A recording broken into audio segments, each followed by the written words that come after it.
Hey guys, tonight we're going to take a slow ride back into a world where the air tastes like dust, where the horizon seems to stretch further than your patience, and where the sound of hoofbeats and creaking leather fills the silence more, often than human voices. You're stepping into the Wild West, not the Hollywood one where every cowboy gets a clean shirt and a dramatic standoff under a sunset, but the version that actually existed, raw and unforgiving. You're here to feel the heat, smell the cattle, and maybe realize just how quickly you'd regret wishing you could time travel back to those days. Because truth be told, you probably wouldn't survive the first week, let alone the first year. So, before you get comfortable, take a moment to like the video and subscribe, but only if you genuinely enjoy what I do here. And hey, I'd love it if you dropped your location and local time down in the comments. It's always fun to see where in the world everyone is listening from. Now, dim the lights, maybe turn on a fan for that soft background hum, and let's ease into tonight's journey together. The dust swirls around you the moment you step down, from the rattling wagon that's carried you across miles of scrubland.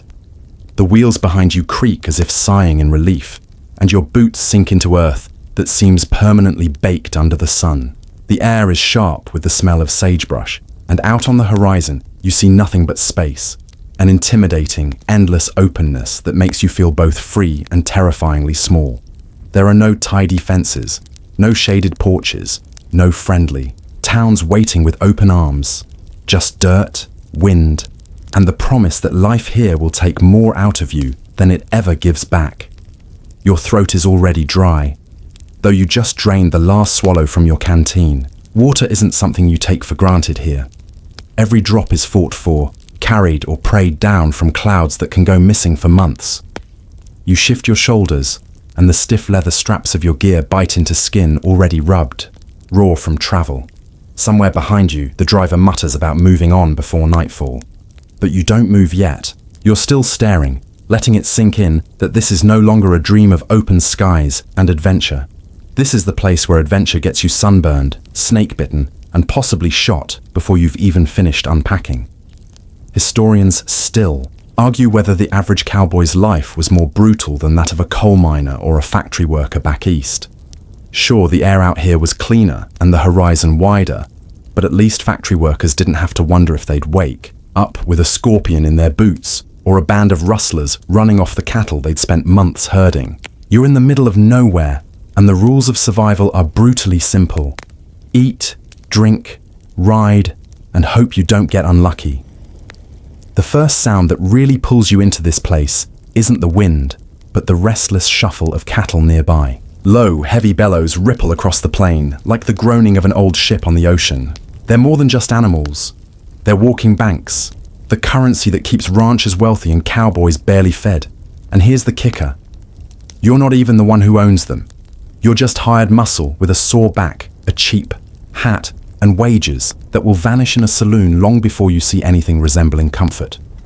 You glance at the men around you, though men is a loose term. Most of these cowhands are barely out of their teens, a collection of sunburned faces with eyes that look far older than their years. Some are Mexican vaqueros, whose horsemanship puts everyone else to shame. Others are freedmen, proving their worth on horseback when few other jobs would take them. You fit in somewhere between the greenhorns and the veterans, trying not to look like you're still learning what a saddle saw feels like.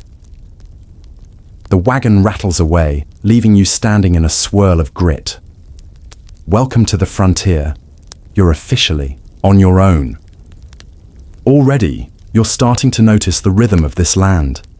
Daylight is currency here, spent carefully and often wasted without meaning to. Every sunrise means work, and every sunset means praying you've done enough of it. That hat on your head? It isn't about style. It's your shield against sun that will peel your skin like an orange. And the bandana around your neck isn't just for show. It's your air filter pulled up over your mouth when the dust storms sweep in so thick you can't see the reins in your hands.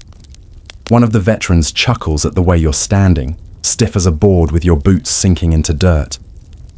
"You'll loosen up or you'll break," he says. He's not wrong.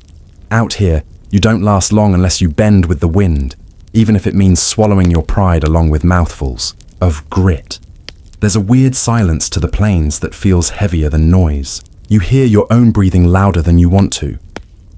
Every sound carries, your boots crunching, your canteen sloshing, even the flap of a crow's wings overhead. And when night comes, that silence only deepens, pierced by coyotes calling each other across miles of emptiness.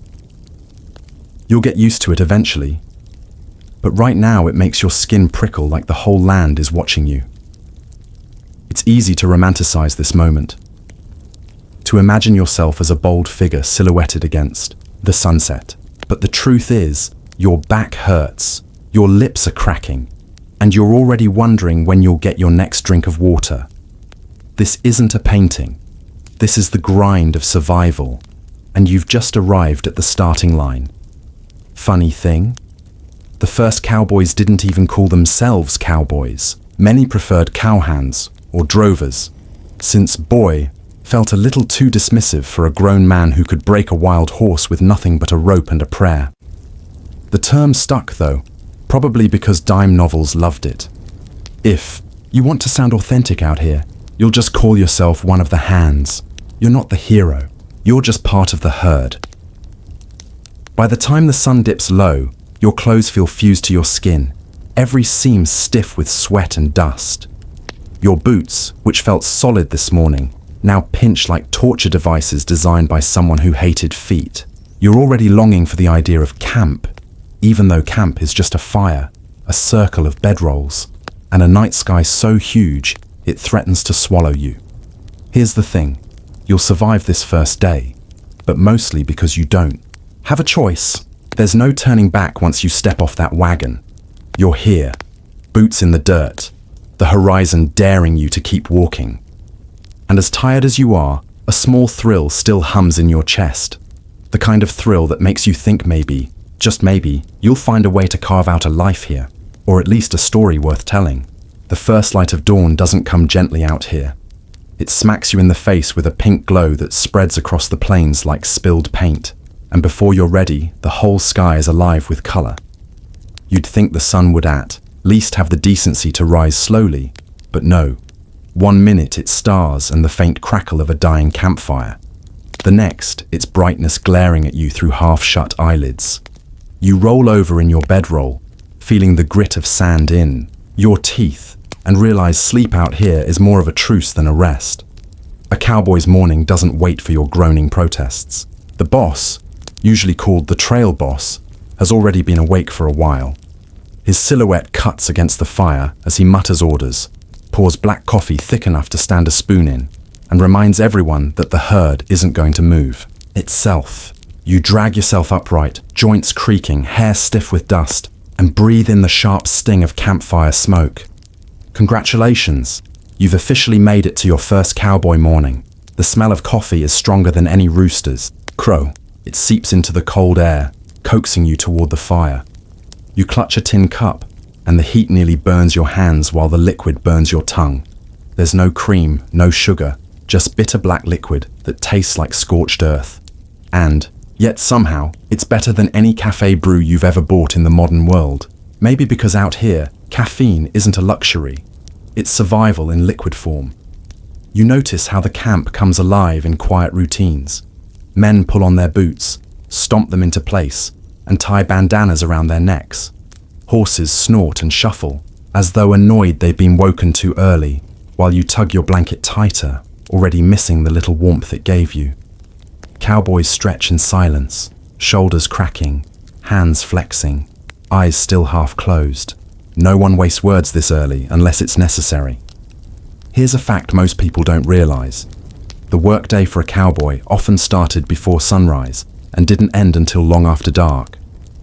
You're talking 16 hours of riding, roping, and herding, day after day after day.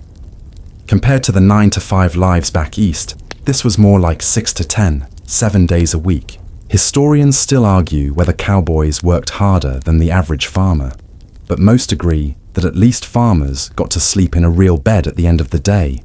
Out here, you're lucky if you don't have to share your blanket with a lizard. Your horse is waiting for you, tethered to a post. He's not thrilled to see you.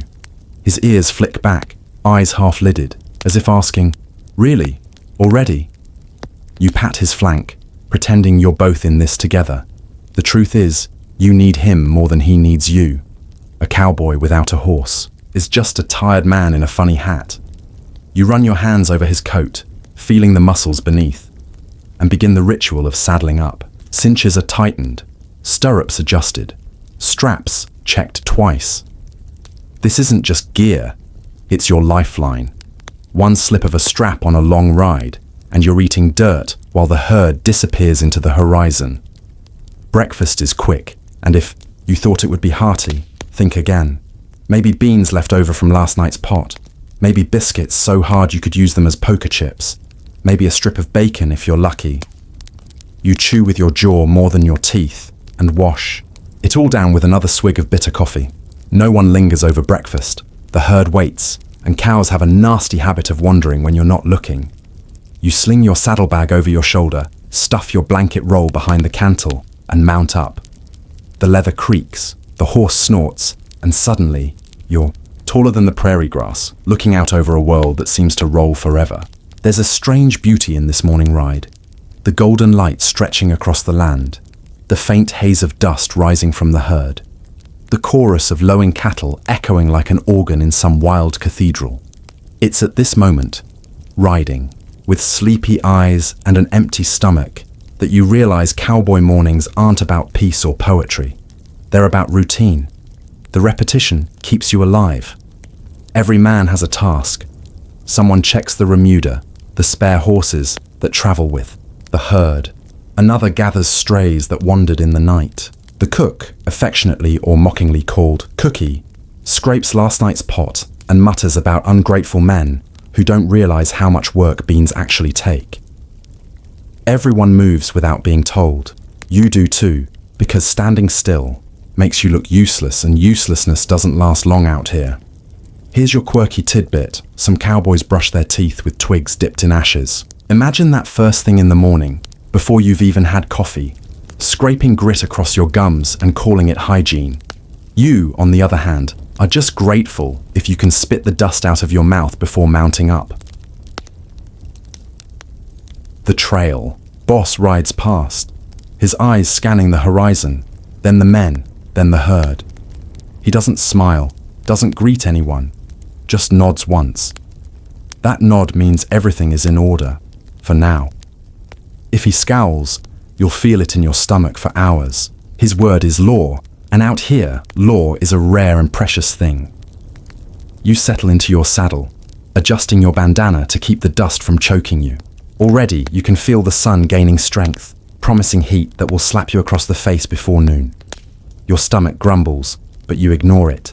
There's no time for another biscuit.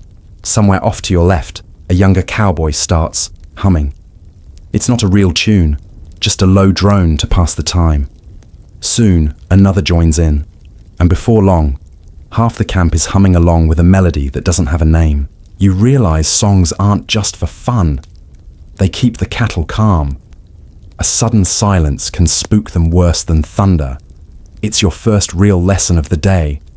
Sound matters, even when it's just nonsense.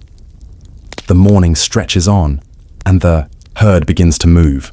You nudge your horse forward, reins loose, body swaying with his stride. Dust rises in golden clouds, stinging your eyes, coating your tongue, sticking to your sweat, until you feel more dirt than man. The sun climbs higher, your back aches, and the rhythm of hooves becomes the only heartbeat that matters. And as you ride, you realize this is only the beginning. Cowboy mornings aren't about waking up. They're about reminding you that sleep is just a rumor. Rest is a luxury, and the day ahead will demand everything you have left. The campfire crackles low as the morning sun spreads itself across the horizon, and you find yourself clutching a tin plate like it's a ticket to survival. Breakfast out here isn't about taste or presentation. It's about calories and speed. The cook, who everyone calls Cookie, whether he likes it or not, has been up for an hour already, banging pots, muttering curses, and working magic, or at least a version of magic, over a blackened Dutch oven. Your nose twitches before your eyes even open properly. The air is thick with the scent of bacon fat hissing against cast iron. beans simmering with last night's leftovers, and coffee bubbling in a pot so scorched you'd swear it has survived 3 wars. It's not glamorous, but in this moment, it smells better than anything you've ever ordered off a brunch menu. Maybe hunger is the ultimate seasoning, or maybe you've just lowered your standards to match the dust. You shuffle closer to the fire, boots dragging, shoulders hunched. Against the early chill, cowboys form a loose circle around the flames, plates extended like beggars at a feast. Cookie ladles beans into your plate with the grace of a man who has served this same meal 1,000 times, then slaps on a strip of bacon that looks more grease than meat. You take it anyway, because out here, turning down food is basically a sin. The first bite nearly burns your tongue, but you chew through it, ignoring the grit of ash that somehow snuck into the pot. Breakfast beans aren't smooth or delicate. They're chunky, rough, and flavored with more salt than you thought possible. But the heat fills your stomach, and the grease slides down like medicine. The bacon is chewy on one side, brittle on the other, and if you find a crunchy bit that tastes suspiciously like bone, you pretend it's just extra protein. Coffee follows, poured steaming into your tin cup. It's not really coffee. It's punishment in liquid form. Boiled grounds, water, and maybe a nail or two that fell in from the pot's rim. You sip it anyway, grimacing at the bitterness, but you don't stop. Without it, you'll never stay awake long enough to herd cattle across endless miles. Funny thing is, cowboys joked that you could float a horseshoe on good coffee. Out here, you're just glad it doesn't chew back. This is the daily rhythm of campfire breakfasts. Fuel up fast, grumble about the taste, then ride out before the sun has fully burned away the morning mist. And yet, as rough as it is, there's comfort in the ritual. Every cowboy here knows the routine, and you fall into it without thinking. It's the one moment of the day where everyone is gathered, sitting shoulder to shoulder, sharing silence or the occasional joke before the real work begins. A joke floats across the fire. What's the difference between cowboy coffee and creek water? Someone answers, the creek water's been strained at least once. The group chuckles, not because it's actually funny, but because humor is cheaper than whiskey and lighter to carry. You laugh too, even though your mouth is full of beans. Here's a historical fact for you. Most trail outfits carried a chuck wagon, a mobile kitchen that followed the herd like a loyal shadow. Invented by Charles Goodnight in the 1860s, the chuck wagon wasn't just a food supply. It was the heart of cowboy life on the trail. Cookie guarded it like treasure, because inside were sacks of flour, salt pork, beans, coffee, dried fruit, and sometimes luxuries like molasses or canned peaches. Without it, you weren't just hungry, you were doomed. You lick the last smear of bean paste from your spoon and realize just how much of cowboy life revolves around beans. Breakfast. Beans. Supper? Beans. Midnight snack after a long watch? Yep, beans. Historians still argue whether beans truly dominated every meal, or if that's just a cliché passed down through dime novels. Some say beef was more common, sliced from cattle that fell sick or lame on the drive. Others insist beans were the universal staple, partly because they kept well, and partly because they disguised the taste of questionable water. Either way, your stomach doesn't seem to care. It just growls for more. And then there's the quirky side of campfire breakfasts. Gunpowder. Some cowboys swore that adding a pinch of it to coffee would put hair on your chest and sharpen your aim. You eye the pot suspiciously, hoping Cookie isn't one of those believers. You've already had enough grit in your teeth to last a lifetime. Imagine explaining to the undertaker that your cause of death was explosive coffee. Not exactly the heroic end you'd pictured. The circle of men shifts as they eat, some crouching close to the fire, others leaning against saddles or bedrolls. Conversation drifts lazily. Talk of weather, of cattle numbers, of a horse that nearly threw its rider yesterday. Someone mentions a woman they knew back in Dodge City, and for a moment, the fire seems warmer, softer, as each man slips into his own private memory. You chew slowly, listening, realizing that gossip and tall tales are as much a part of breakfast as beans. A voice pipes up with a story about a cook who once served biscuits so hard they had to be broken with a pistol. But another swears he saw a cowboy eat bacon still sizzling with maggots, too hungry to care. The men groan, laugh, and keep chewing, because appetite trumps disgust every time. You shake your head, but secretly you wonder if tomorrow's breakfast will be any better or worse. As the plates empty, Cookie barks at the nearest cowboy to fetch water. No one dares argue. The cook might not be the trail boss, but out here, crossing him means finding yourself scraping pots, or worse, eating last. You rinse your plate with a splash of muddy water, scrub it with a rag that looks older than you, and stack it on the wagon. Hygiene is relative. If it doesn't make you sick immediately, it's probably fine. The fire dies down, smoke curling into the brightening sky. Men stretch, groan, and stomp out embers with the heels of their boots. Breakfast is over, and already you feel the weight of the day pressing in. The herd waits, restless, shifting in the distance. You mount your horse, stomach heavy but grateful, and adjust your hat against the glare. The grease still lingers on your lips, the bitterness of coffee on your tongue, but you don't complain. You'll need every ounce of it before the sun sets again. Out here, campfire breakfasts aren't about taste or comfort. They're about survival disguised as routine. You eat, you drink, you laugh, and then you ride into dust that doesn't care whether you're full or starving. And tomorrow morning, it will all happen again. Same beans, same bacon, same black coffee strong enough to wake the dead. Only you won't complain, because in a world this harsh, even a bad breakfast feels like a blessing. Your belly is still heavy with beans, your tongue still sour from coffee, but breakfast is already a memory fading in the dust. The moment you push your plate back onto the chuck wagon, the next task rises up like a sheriff's order. The horses. Out here, before you worry about your own aches and blisters, before you even consider sneaking an extra nap under the wagon, you take care of your mount. Because the truth is simple. You might call yourself a cowboy, but without a horse, you're just a tired pedestrian in a funny hat. The remuda, the herd of spare horses, stirs nearby in a cloud of snorts and flicking tails. Their hides gleam faintly in the early light, coats streaked with dust, manes tangled from the night wind. Your own horse, the one you've been paired with, eyes you warily from where he's been tied. He shifts his weight, ears twitching as if to remind you that this relationship is more of a partnership than a friendship. You need him more than he needs you, and he knows it. You walk closer, boots crunching against dry earth, and hold your hand out so he can catch your scent. He snorts hot air across your palm, then dips his head slightly, not out of affection, but acceptance. This is the cowboy's morning ritual. Not prayers, not poetry, but currying and saddling a horse who might throw you if he feels like it. The curry comb scrapes against his hide, sending puffs of dust into the air. You move in circles, loosening dirt, brushing sweat crusts, smoothing the hair so the saddle won't rub raw patches. It's not glamorous work.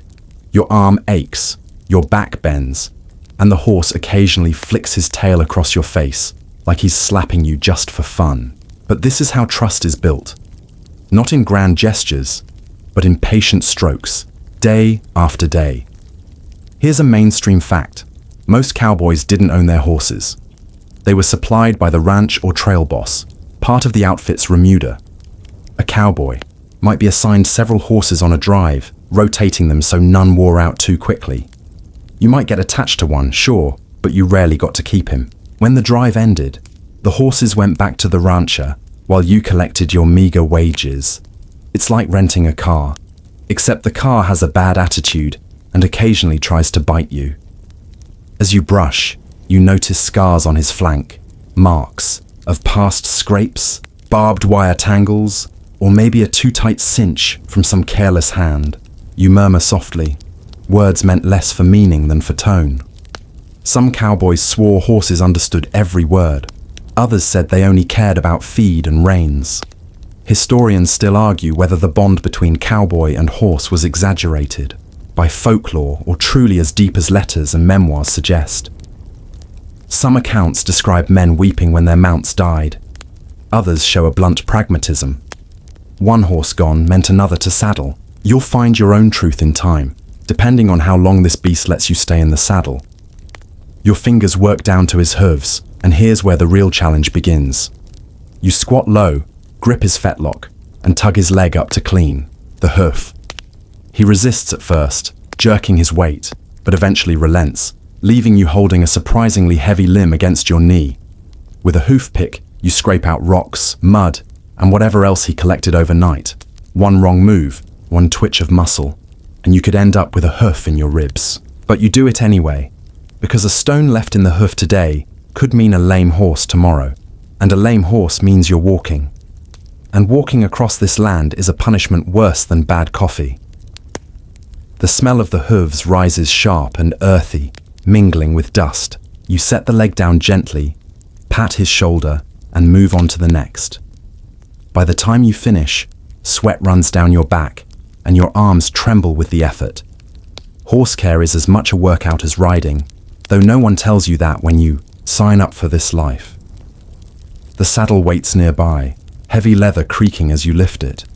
Your shoulders strain, your spine complains, but you heave it up and settle it across his back.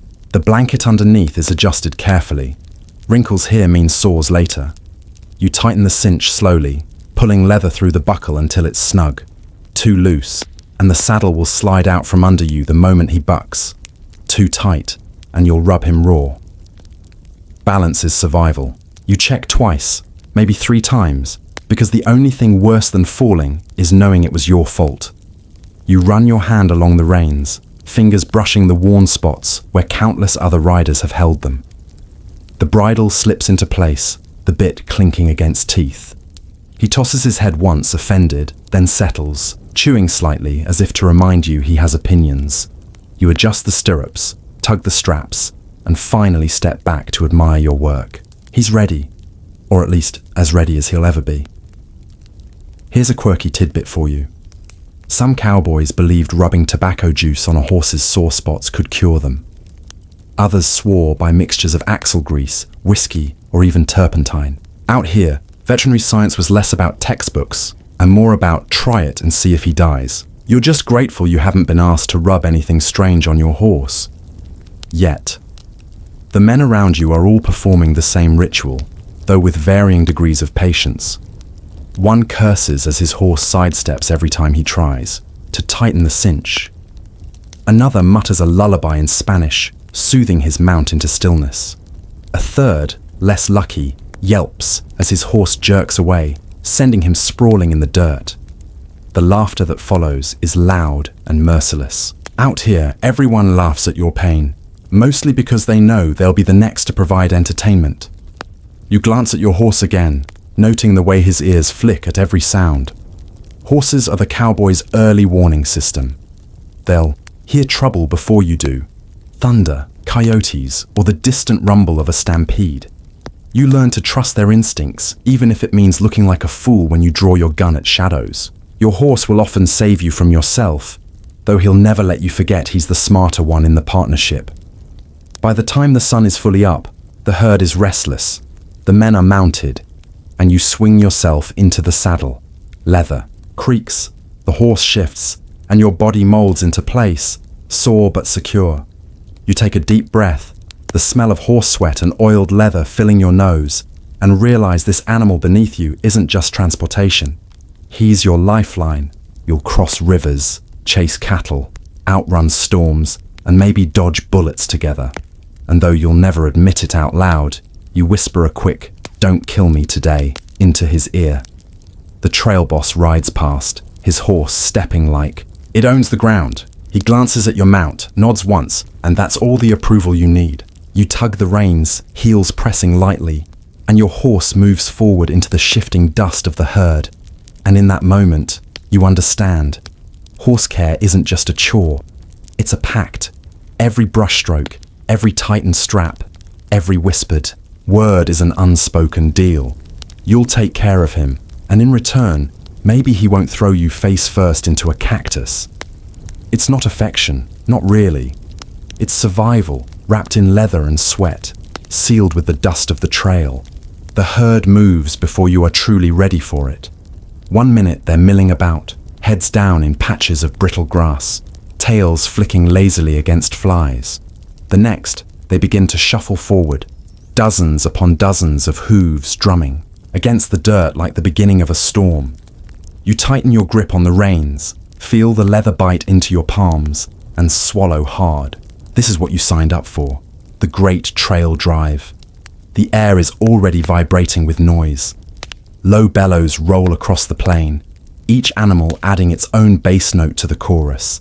The sound is both thrilling and intimidating, a reminder that you're riding alongside hundreds, maybe thousands, of pounds of muscle and horns that don't really care about your survival. You nudge your horse forward, joining the long, loose line of riders fanning out to guide the herd. The dust rises, instantly, a golden brown fog that sticks to your teeth and makes your eyes sting. You pull your bandana up over your nose, but it only helps so much. By the end of the day, you'll look less like a cowboy and more like a loaf of bread rolled in flour. The cattle press forward, driven by instinct, hunger, and the prods of men who've learned to speak with whistles and yells more than actual words. You add your own shouts, testing your voice, surprised at how quickly it grows hoarse. Each bellow you throw toward the herd vanishes in the sea of sound. But somehow it works. The animals sense your energy, your horse weaving in and out among their flanks, guiding, nudging, always steering them toward the trail ahead. This is when the trail boss proves his worth. He rides at the point, alongside the lead steer, watching, for breaks in the line, for hesitation, for any sign the herd might scatter. You learn fast that cattle aren't mindless. They follow leaders, just like people do. If the lead steer spooks, the rest will follow, and you'll be chasing chaos across miles of unforgiving ground. The boss keeps them steady, and the men, on the flanks, swing riders they're called, handle the drift, pushing stragglers back toward the center. You're likely riding drag at first, behind the whole mass, where the dust is thickest and the smell is worst. Welcome to the initiation. Here's your mainstream fact. The great cattle drives of the late 19th century were massive undertakings, moving herds from Texas northward to railheads in Kansas, Nebraska, or even farther. We're talking months of constant riding, covering 10 to 15 miles a day, with herds sometimes numbering up to 3,000 head. Cowboys weren't just romantic figures. They were logistics managers on horseback, keeping living, breathing cargo moving across landscapes filled with rivers, storms, and thieves. And you're feeling every inch of that reality as your horse sidesteps through the dust, muscles quivering beneath you. You tug the reins, bark a half-formed curse, and lean forward, pretending you're in control. Truth is, the horse knows more about this work than you do. He senses the cattle, angles his body, and nudges them without needing your clumsy cues. You just hang on and try not to embarrass yourself. The smell, though, nothing prepares you for it. Imagine sweat, manure, dust, and animal heat blending into a fog that clings to your clothes and seeps into your pores. By midday, you don't just smell it, you are it. You'll carry that scent for weeks, maybe months, long after you've left the trail. Forget cologne. Your new signature fragrance is Eau de Cow. A shout draws your attention. One of the steers tries to break from the herd, trotting toward a patch of scrub. You dig your heels into your horse, surge forward and cut him off, swinging your lariat in a wide arc. The rope hums as it circles, then snaps forward with a sharp crack. You miss, of course, the loop, falling wide. But the steer balks at the motion and turns back toward the herd. You grin, heart pounding, dust filling your lungs, and realize this is the thrill people romanticize. For a moment, you feel like the hero in the dime novels. Then your horse stumbles slightly, and you nearly bite your tongue off. So much for glamour. Here's a quirky tidbit. Some cowboys carried onions in their saddlebags, not for flavoring food, but for rubbing on their boots, and clothes to supposedly ward off mosquitoes. You think about that as you swat at the buzzing cloud around your head. Maybe you'll try it tonight. Though smelling like cattle and onions might not win you many admirers in the next town. The trail stretches ahead endlessly, a faint line through scrubland dotted with mesquite and prickly pear. The sun climbs, higher, beating down until your hat feels like it's cooking your scalp. Sweat trickles down your back, pooling uncomfortably. The herd plods onward, hooves grinding the earth into a fine powder that rises in choking clouds. You shift in your saddle, adjusting your position, but the ache in your thighs and knees grows steadily. You'll learn soon enough that saddle sores aren't just uncomfortable, they're a cowboy's badge of suffering. Hours blur together, the herd moves, you shout, the cattle shift, dust rises, and the sun crawls overhead. Sometimes you sing, not for yourself, but for the animals. Low, steady tunes, half-forgotten ballads, nonsense syllables strung together like prayers. The rhythm calms them, keeps them from panicking. And strangely, it calms you too. You feel your voice vibrating in your chest, blending with the groan of the herd. And for a while, it's almost hypnotic. Historians still argue whether trail drives were as constant and brutal as popular memory claims, or if downtime balanced the grind. Some records describe endless days of dust and exhaustion. Others recall stretches of near idleness, when the herd grazed and the men lounged. The truth probably lies somewhere in between, like most things. But as your horse stumbles forward and the sun cooks your brain, you'd swear the endless grind version feels more accurate. The afternoon brings its own challenges. The herd spreads wide, cattle drifting toward patches of grass or shade. You and the other riders fan out, circling, shouting, whistling, driving them back together. It's constant motion, constant vigilance. One wrong move, one break in the line, and you'll be chasing cows for hours. You understand now why the trail boss looks perpetually grim. His job is like herding chaos with hooves. And then there's the rope. Your lariat rests coiled at your saddle horn, ready for emergencies. You practice throwing it when you can, the loop spinning over your head, cutting through dust. Most of the time, you miss.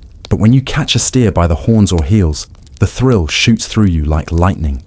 Rope burn marks your palms, the animal thrashes, your horse braces, and for a moment, you're locked in a struggle older than history. Man versus beast, survival versus stubbornness. Then the steer calms, the rope slackens, and you breathe again. By evening, your throat is raw from shouting, your body limp from the saddle. The herd slows as the sun drops, shadows stretching long across the plain. Dust hangs golden in the fading light, and the cattle settle, snorting and shifting into clusters. The men call out, guiding them into a bed ground for the night, forming a loose circle where they'll rest until morning. You slide from your horse, legs trembling, and stretch until your back cracks. You've made it through a day of the trail drive, and you're not sure how many more you can survive. Still, as you watch the sun sink in fiery brilliance, painting the sky with streaks of red and orange, a strange peace washes over you. The herd is quiet. The men are gathering wood, and your horse, tired as you are, lowers his head to graze. You exhale slowly, dust puffing from your lips, and admit that for all its misery, there's something beautiful about this life. It's not comfort, not safety, not glory, but it's real. And tonight, that's enough. The first warning comes as a shift in the wind. You notice it while nudging your horse along the flank of the herd, eyes half-lidded from the monotony of dust and lowing cattle. All at once, the breeze stiffens, cool against your sweaty face, carrying a faint metallic tang that makes the hairs on your arms prickle. Your horse tosses his head uneasily, ears twitching, and you glance up. The sky, which only moments ago stretched blue and endless, now wears a smear of grey along the horizon. It thickens as you watch, climbing higher, swallowing patches of sunlight until the whole plain feels darker. Dust storms are like that, arriving uninvited, moving faster than your mind can process. You squint at the rising wall of brown in the distance, a curtain of earth pulled straight from the ground and hurled skyward. It's not just haze, it's a living beast, rolling toward you with a roar you can almost feel in your chest. The cattle sense it too. Their restless shifting grows sharper, heads tossing, eyes rolling white. You swallow hard and tug your bandana higher across your face. You'd laugh if it weren't so grim. This little scrap of cloth is about to stand between you and suffocation. Your trail boss rides past, shouting orders above the growing wind. His voice cracks, torn away by gusts, but you catch enough to know the drill. Tighten the herd, keep them steady, ride close. Panic here means stampede, and stampede means chaos. You spur your horse into motion, circling wide, shouting, waving, your hat to push strays back into the mass. The dust hits like a fist. 1 second you can still see the line of cattle stretching ahead. The next, you're wrapped in a swirling brown cocoon. Particles sting your skin like needles. Work there. Way into your eyes, your nose, your teeth. You blink furiously, tears streaming, but the world stays murky. The air tastes like grit and copper. You cough, choke, spit, and it changes nothing. Dust is everywhere, in your lungs, in your ears, grinding between your teeth like sandpaper. Your horse barrels forward, driven more by instinct than your tugging reins. You cling to the saddle horn, leaning low against his neck, bandana plastered against your mouth. You can barely see the shadow of cattle a few feet away, hulking shapes lost in the storm. They moan and bawl, the sound eerily muffled by the howling wind. Here's a historical fact. Dust storms weren't just nuisances, they were killers. Accounts from the cattle trails describe riders blinded and trampled, herds scattering for miles, men suffocating in clouds so thick they lost all sense of direction. Nature didn't care about your revolver or your grit. It came down from the sky, picked you up like a toy, and shook you until you broke. You fumble for your hat as the wind tries to snatch it, pinning it down with one hand while gripping the reins with the other. Somewhere to your left, you hear a cowboy cursing, his words cut short by a fit of coughing. Another voice yells something about, "Hold the line," though what line he means is anyone's guess. You can't see 5 feet ahead. Your quirky tidbit. Some riders claimed that if you rubbed bacon grease along the inside of your nostrils, the dust wouldn't choke you as badly. You're not sure if that works, or if it just makes you smell like breakfast until you gag for a different reason. Either way, you wish you had some right now. Minutes stretch into eternity. The herd surges, hooves pounding, pressing against each other in blind panic. You swing wide, yelling, though your voice vanishes in the gale. Your horse trembles under you, sides slick with sweat despite the cold bite of wind. You wonder briefly if this is it. If this is how your story ends, buried in dust with 1,000 cattle stumbling over your bones. Not exactly the glamorous cowboy death you pictured. And then, as suddenly as it began, the storm shifts. The wall of grit passes overhead, thinning, tearing apart into wisps. Light filters through again, weak and yellow, illuminating the chaos left behind. Cattle stagger, spread wide, coughing and bawling. Men emerge like ghosts, faces caked in dirt, eyes bloodshot and streaming. You tug your bandana down, spit a mouthful of mud, and breathe raggedly. Somehow, you're still alive. Historians still argue whether dust storms were more feared than thunderstorms on the trail. Some cowboys swore lightning strikes and flash floods were deadlier. Others insisted dust storms stole more lives in silence. Both could scatter herds, break bones, and end drives in disaster. The debate lingers, but you're pretty sure, choking, on grit, that dust deserves its reputation. You ride forward slowly, searching for strays, guiding them back to the main herd. Your throat burns, your lips crack, and your eyes feel raw. But there's no time for sympathy. Not for yourself. Not for the cattle. You just keep moving, voice hoarse as you whistle and call, trying to knit the herd back into order. By late afternoon, the storm has passed entirely, leaving the plains eerily still. Dust coats everything. Your hat, your horse, your skin, even the beans left in last night's pan. The herd grazes nervously, tails flicking, ears twitching at every sound. You slide from your saddle, legs buckling, and slump against your horse's flank. Your body aches, lungs wheeze, but you're oddly grateful. You've been tested and spat out. You survived, and because cowboys can't resist humor even in misery, someone croaks out, "Well, boys, free dirt bath. Now we smell less like cows, and more like cows with seasoning." Laughter rattles weakly around the circle, each man too tired to do more than chuckle. You laugh too, coughing halfway through, your chest heaving. The cook bangs on the wagon, yelling about ruined beans, and the men groan. Dust storms don't care about meal schedules. You'll eat whatever's salvageable, crunching grit between your teeth, and you won't complain. Because after a storm like that, food, any food, is a victory. You look out at the horizon, where the sun dips low behind streaks of lingering brown haze, and realize storms here don't just shape the land. They shape you. Every gust scrapes another layer of softness away, leaving behind someone harder, leaner, more stubborn. And tomorrow, when the wind shifts again, you'll be ready, or at least as ready as any mortal can be against a sky that wants to kill you.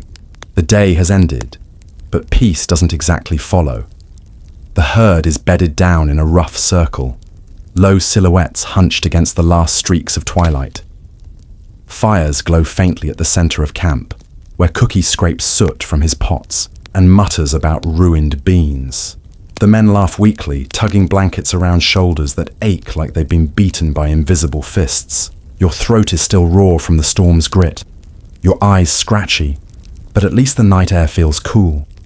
Cool and unsettling. Because out here, night doesn't mean silence. It means new noises creeping from the dark, noises that don't belong to men or cattle. You lie down in your bedroll, the canvas crackling under you, and pull it tighter around your shoulders.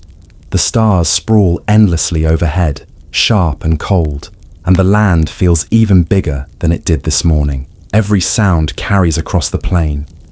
Every crunch of grass, every flap of wings, every whistle of wind. And among those sounds come the ones that raise the hairs on your neck. The dry, rattling warning of snakes, and the haunting cries of coyotes. The first rattle always seems closer than it is. You hear it near your boots, sharp and insistent, like beans crackling in hot grease. Your body goes rigid instantly, pulse racing so fast you can hear it in your ears. You don't dare move.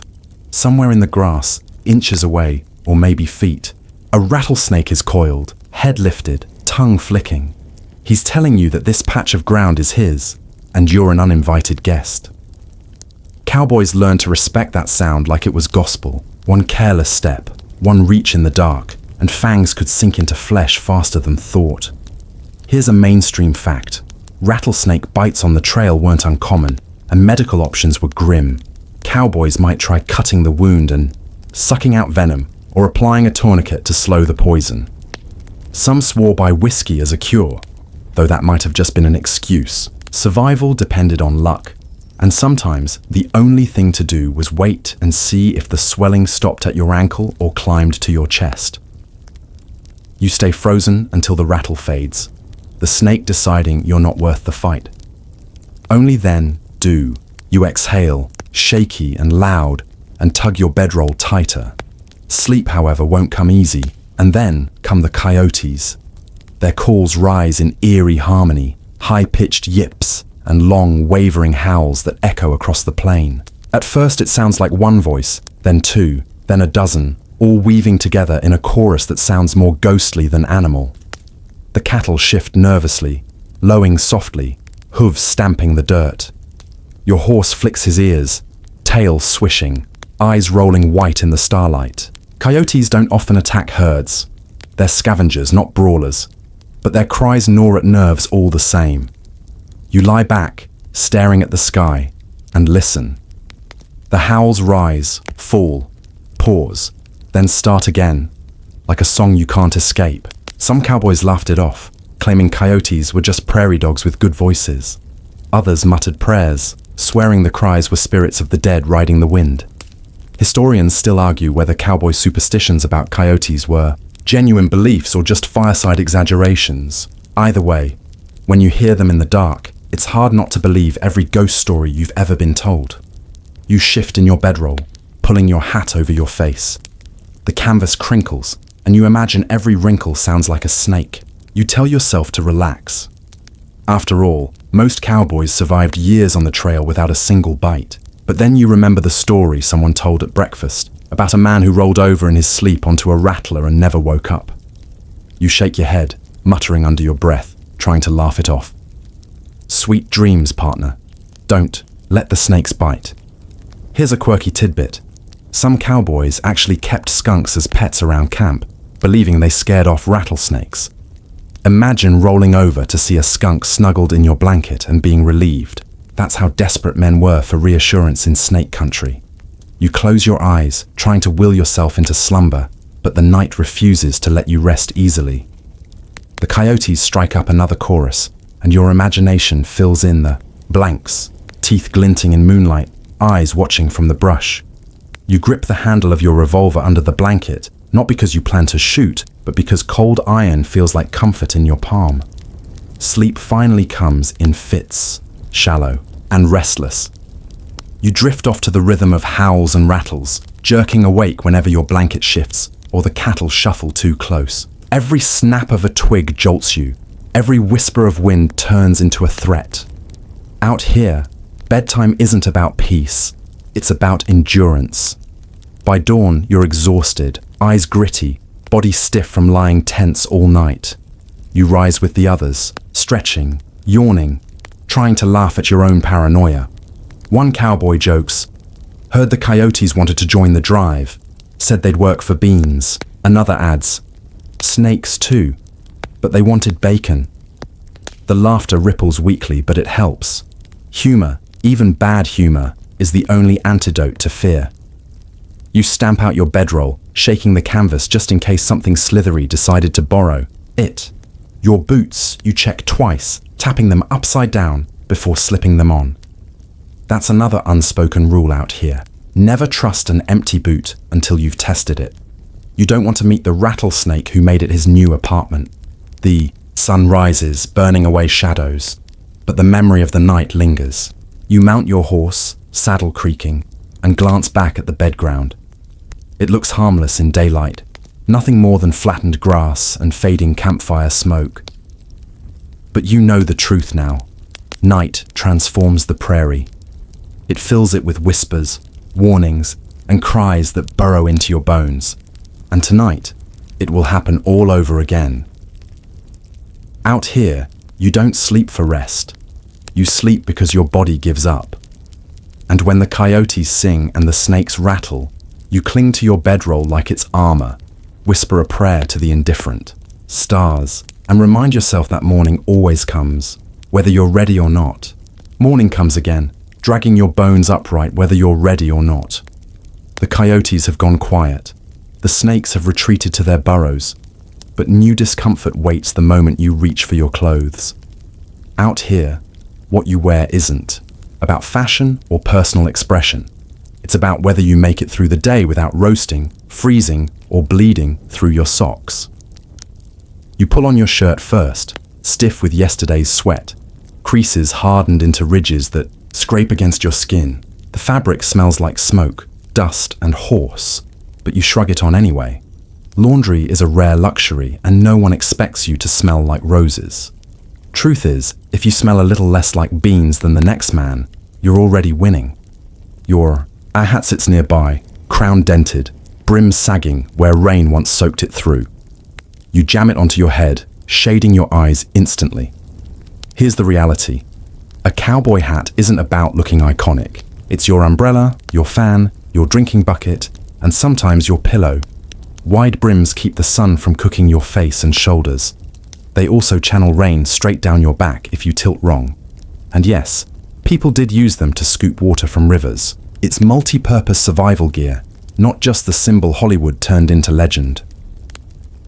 Next comes the bandana. square of cloth that might be red, blue, or whatever color Cookie found cheap at the general store last time he stocked up.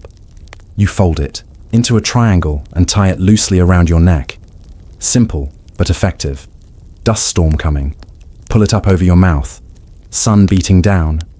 Dunk it in water and drape it cool across your chest. Need to patch a wound. Sling an arm. Filter muddy. Water or wave at a far-off rider. The bandana has you covered. Literally. Cowboys knew the value of this scrap of cloth, and most wouldn't ride without it. Your pants, denim or canvas, are stiff enough to stand on their own. You tug them over sore legs, wincing as seams rub, at tender spots. Buttons replace zippers, sturdy and reliable. The knees are already worn, patches covering holes. Each rip a story you could tell if anyone cared. Historians still argue whether denim was universally preferred, or if canvas ducking held out longer on the trail. Some say Levi Strauss's riveted jeans revolutionized cowboy clothing by the 1870s. Others argue most hands still wore whatever cheap work pants they could find. Either way, durability was the only rule. Fashion didn't enter into it unless you counted the occasional fancy stitch. You stomp into your boots, high-heeled, narrow-toed, and stiff as iron. They're not comfortable shoes, not at first, but they're designed for a reason. The high heels keep your feet snug in stirrups, the pointed toes slide in and out quickly, and the leather shafts protect against brush, snake bites, and the occasional misstep from a cow's hoof. Pulling them on feels like wrestling with stubborn animals every morning. By the time your heels thud into place, you're sweating harder than you were after breakfast. Here's your mainstream fact. Cowboy boots weren't just decorative. They evolved from vaquero designs in Mexico, blending Spanish riding traditions with the practical needs of cattle hands. Early versions weren't flashy, just tough.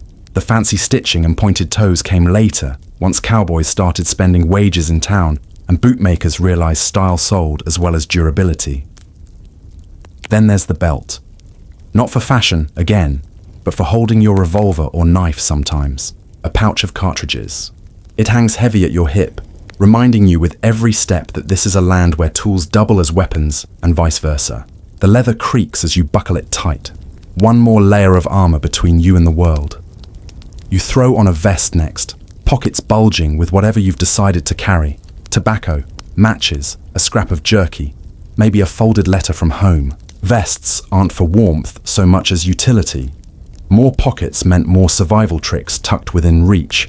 And if you think a vest makes you look stylish, well, maybe that's a bonus. Finally, there's the coat. Not always needed, but when the wind rises or the night chill sets in, you'll be grateful for oilskin slickers and heavy canvas dusters. Long, sweeping coats that keep rain off your body and your saddle alike. They flap dramatically in the wind, which might make you feel heroic for about 5 minutes, until you realize the extra fabric just catches more dust. Still, when storms hit, you'd trade half your pay for one. And speaking of coats, here's your quirky tidbit. Some cowboys rubbed bacon grease into their coats and boots to waterproof them. Effective? Maybe. Smelly? Absolutely. Imagine riding all day, already coated in dust and sweat, and then realizing you smell like a breakfast buffet. Coyotes probably thought you were a gift from heaven. Around camp, clothing takes on a life of its own. Hats are swapped in jokes, boots compared for wear, bandanas tied in different knots to mark personal flair. But at the heart of it, nobody cares what you look like. If your clothes keep you alive, they're good enough. You learn quickly that the man with the fanciest hat still smells like cattle by sundown. Historians still argue whether cowboys dressed as uniformly as we imagine. Some claim the classic cowboy look was exaggerated by dime novels and Wild West shows, where performers wore stylized costumes. Others say trail diaries confirm that most men wore some version of hat, bandana, boots, and denim. The truth? Probably somewhere in between. Real cowboys dressed for need, not image. The legends added polish later. You shift in your saddle, adjusting your stiff pants, tugging your bandana against the dust. The sun beats down, sweat slicking your shirt until it clings. Every piece of clothing scratches, rubs, or digs somewhere. But you're oddly grateful. These layers are more than fabric, they're shields. Against weather, against brush, against the raw indifference of the land. By evening, when you strip your boots off and peel away your shirt, your body feels half flayed, red lines marking every seam. You collapse into your bedroll, smelling like dust, leather, and smoke. And though you grumble, you know you'll pull it all back on tomorrow without hesitation. Because in the Wild West, clothes aren't about looking like a cowboy. They're about surviving long enough to be called one. The weight at your hip is familiar now, though it still feels heavier than you expected. The revolver hangs in its holster, leather creaking when you shift, reminding you with every step that you're walking a land where steel and powder settle. Disputes faster than words. You'd think carrying a gun would make you feel safer. Truth is, it mostly makes you more aware of how unsafe everything else is. You tug at the strap, making sure the weapon is secure but still loose enough to draw, quickly. It's an odd balance. Tight enough not to bounce while you ride, but loose enough that you don't fumble in the moment when fumbling means bleeding. The revolver is cool against your thigh, solid, a piece of technology that feels both reassuring and terrifying. You hope you'll never need it, though you know you will. Around camp, the men treat their weapons like extensions of themselves. Some polish their revolvers obsessively, wiping every speck of dust from the barrel. Others toss theirs aside casually, as though it's just another tool, no different from a rope or branding iron. But even those men keep it within reach. Out here, distance between you and your gun is distance between you and survival. The Colt .45 Peacemaker. Now there's a name you've heard whispered more than once. Here's a mainstream fact. Introduced in 1873, the Colt single-action army revolver quickly became the most popular sidearm of the West. Its reliability, stopping power, and relatively simple design made it a favorite among cowboys, lawmen, and outlaws alike. Hollywood later immortalized it as the cowboy gun, though in truth, many other models saw just as much use. Your own revolver is probably a cheaper make, something second-hand, battered, its grip worn smooth by another man's, hand before yours, but it works, that's what matters. You practice drawing it sometimes when no one's looking, fumbling less each day, though you still manage to point it at your own boot more often than you'd like. You mutter under your breath, maybe today I'll avoid shooting myself in. The foot. Progress. The rifle is different. It rests in a scabbard tied to your saddle, long and awkward, less glamorous, but infinitely more useful. While the revolver is for close encounters, the rifle is for distance, scaring off rustlers, hunting game, or putting down a steer too sick to travel. You don't carry it on your hip, but it's always nearby, and that nearness is its own kind of comfort. Night settles around the herd, and weapons take on another purpose. Reassurance. Men lay their rifles across their bedrolls, revolvers within arm's reach. You do the same, tugging the blanket close, one hand resting unconsciously on the grip of your revolver. Not because you expect an ambush, but because the prairie teaches. You quickly. Anything can happen when the stars come out. Here's your quirky tidbit. Some cowboys believed firing a gun into the air could scare away storms, as if bullets could punch holes in thunderclouds. You haven't tried it yet, but after last night's dust storm, you're half tempted. At worst, you'd amuse the coyotes. At best, maybe the sky would take pity on you. During the day, you carry the weapons as naturally as you carry your hat. They're not for show, no matter how many dime novels like to glamorize gunfights at high noon. Most cowboys avoided shooting unless absolutely necessary. Ammunition cost money, and stray shots risked spooking the herd. A missed bullet could mean days of chaos if the cattle stampeded. So despite the ever-present guns, the West wasn't a constant battlefield. Historians still argue about this, whether violence was as rampant as the legends claim, or if most men preferred to settle disputes with fists, cards, or muttered threats. Some diaries describe entire drives without a single gun drawn. Others recall drunken saloon nights ending in smoke and blood. The truth, like the dust, shifts depending on the wind. Still, there are moments when the gun becomes more than a weight at your hip. Rustlers lurk at the edges of the trail, hungry for cattle and quick profit. Natives sometimes appear, sometimes to trade peacefully, sometimes to remind you that this land was never really yours. And then there are the arguments among the men themselves, tempers snapping after weeks of dust and beans. A revolver on a hip doesn't just speak, it shouts without ever being drawn. One evening, you practice cleaning your revolver by the fire. You unscrew the cylinder, wipe it down with an oily rag, and reassemble it under the faint glow of flame. Your fingers fumble at first, but repetition teaches confidence. Another cowboy leans over and says, "Don't worry, partner. After a few weeks, you'll be able to do that blindfolded." You glance at him and mutter, "Yeah, but why would I clean my gun blindfolded?" He grins. "Practice for when Cookie serves chili that blinds you." Laughter ripples through the circle, men shaking their heads, beans sloshing in tin plates. Humor softens the edge of danger, though it never erases it. Every man there knows he could wake tomorrow and need that gun for real. The rifle, too, demands practice. You shoulder it, sight along the barrel, fire at distant rocks when the trail boss allows. The crack echoes, startling the herd, and you wince at the glares from other cowboys. Wasting ammunition is frowned upon, but so is missing your mark when it counts. You mutter excuses, promising you'll improve, and try again the next chance you get. Night stretches long, stars glittering coldly, coyotes howl, cattle stir, and you drift towards sleep with your revolver tucked close. You dream of gunfights you'll never actually see, of standing tall at high noon, of dramatic standoffs that always end with you victorious.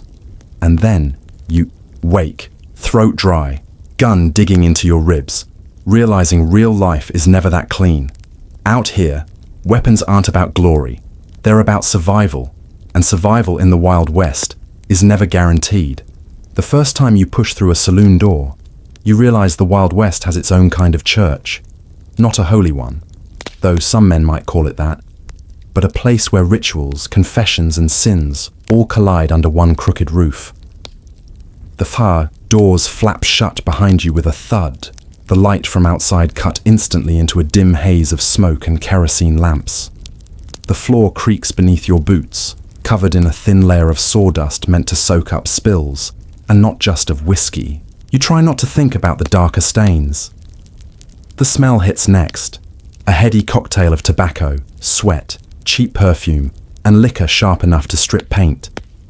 Your throat tightens at the tang, but the men around you breathe deep, like it's the scent of home.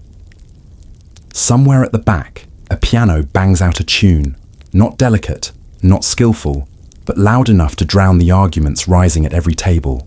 The melody staggers, like the player has had as much whiskey as his audience, but nobody seems to care. You step further in, eyes adjusting to the gloom. Rough tables scatter the room, some crowded with cowboys hunched over cards, others occupied by men slumped unconscious, faces pressed to wood sticky with old drinks. The bar stretches along one wall, polished in patches where elbows have rubbed the grain smooth, chipped and scarred everywhere else. Behind it stands the bartender, a man with arms like fence posts and eyes that miss nothing. He polishes a glass that hasn't been cleaned since statehood and glares at anyone who hesitates too long before ordering. You find a spot, easing onto a chair that wobbles dangerously. The bartender ambles over, grunts, and slams down a glass, filled with something brown. You lift it cautiously, sniff, and nearly gag. Whiskey, though calling it that might be generous. It burns your tongue, your throat, and your stomach in one long, miserable procession. You cough, eyes watering, and hear a chuckle from the table beside you. "Don't worry," someone says. Second glass goes down smoother. Or you just lose feeling. Here's your mainstream fact. Saloons exploded across the frontier as cattle towns boomed in the late 1800s.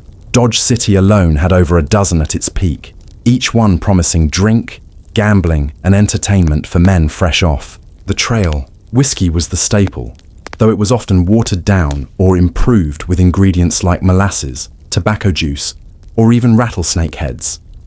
Beer existed, but without refrigeration, it was usually served warm and sour. If you drank at a saloon, you weren't chasing taste, you were chasing escape. The piano clangs louder as a man belts out a half-forgotten song, slurring words and pounding the table in rhythm. The crowd joins in, voices ragged, laughter punctuating every missed note. You can't help but smile, even as the sound rings in your ears. Music here isn't art, it's survival. One more way to drown out the loneliness of the trail. Cards slap against a table nearby, chips clinking, voices rising. You watch as a hand unfolds, pairs, straights, and one smug grin flashing over a royal flush. Then the argument starts. Accusations fly, chairs scrape, and a knife flashes in lamplight. The room tenses, eyes shifting, hands drifting to belts where revolvers rest. For a moment, you feel the air itself freeze. Then the bartender slams a shotgun onto the counter with a crack like thunder. "Not in my place," he growls. The knife lowers, the men curse, and the game continues as if nothing happened. Historians still argue whether saloons were truly as violent as legend paints them. Dime novels love tales of shootouts spilling across sawdust floors, bodies tumbling into the street. Some scholars suggest most fights ended with fists or threats, not bullets. Others insist records of deaths prove saloons were powder kegs waiting for sparks. The truth probably sat somewhere in the middle. Enough blood to fuel stories, enough routine to keep the doors swinging open every night. You sip your drink again, grimacing, and glance toward the upstairs balcony. Women lean against the rail, painted faces catching the lamplight, dresses cut low despite the chill. Their laughter trickles down like perfume, sweet and sharp.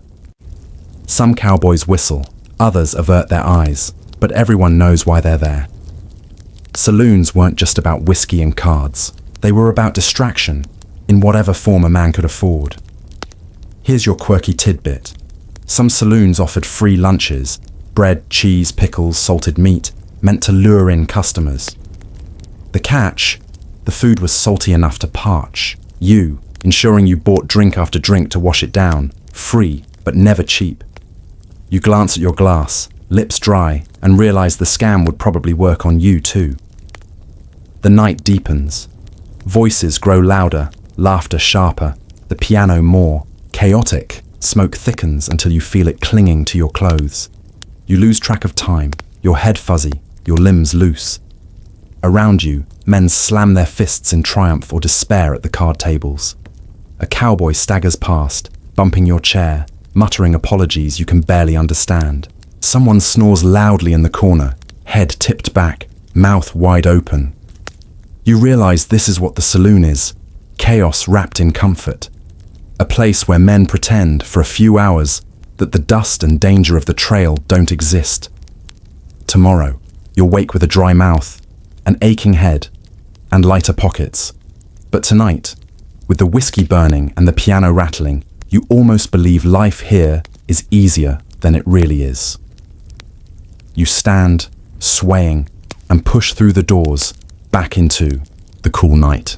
The air tastes clean after the smoke, the stars sharp above you.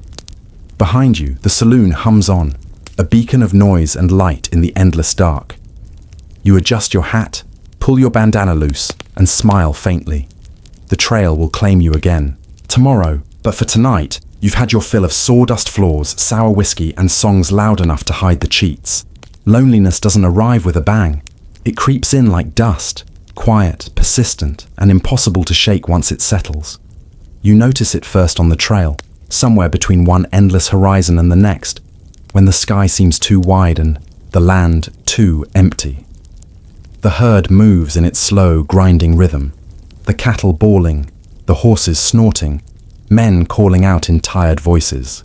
And yet, for all the noise, you feel alone, like a speck swallowed by the vastness of the plains.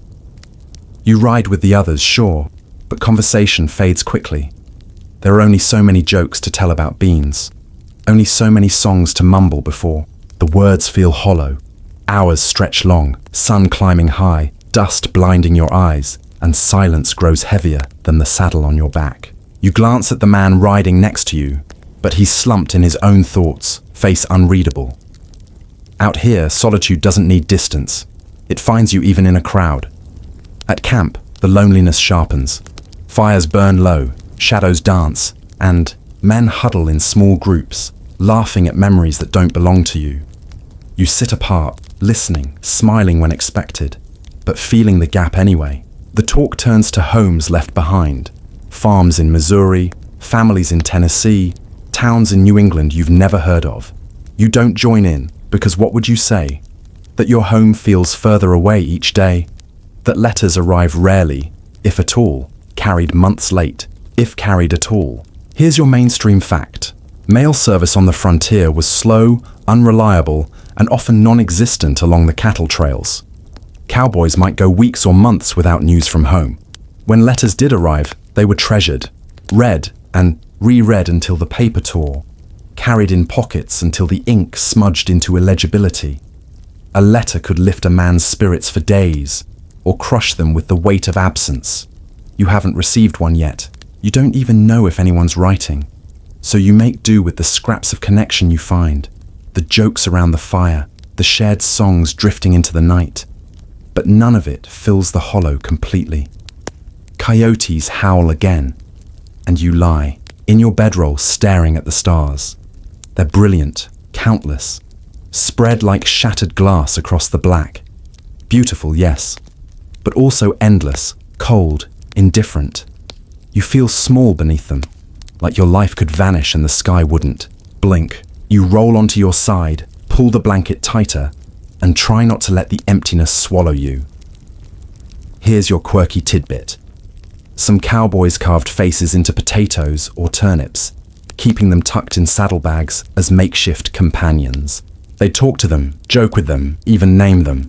You chuckle at the thought. Loneliness makes strange friends. Still, you find yourself eyeing Cookie's potato sack with a new kind of interest. Historians still argue whether cowboys exaggerated their loneliness, or whether later writers romanticized it into legend.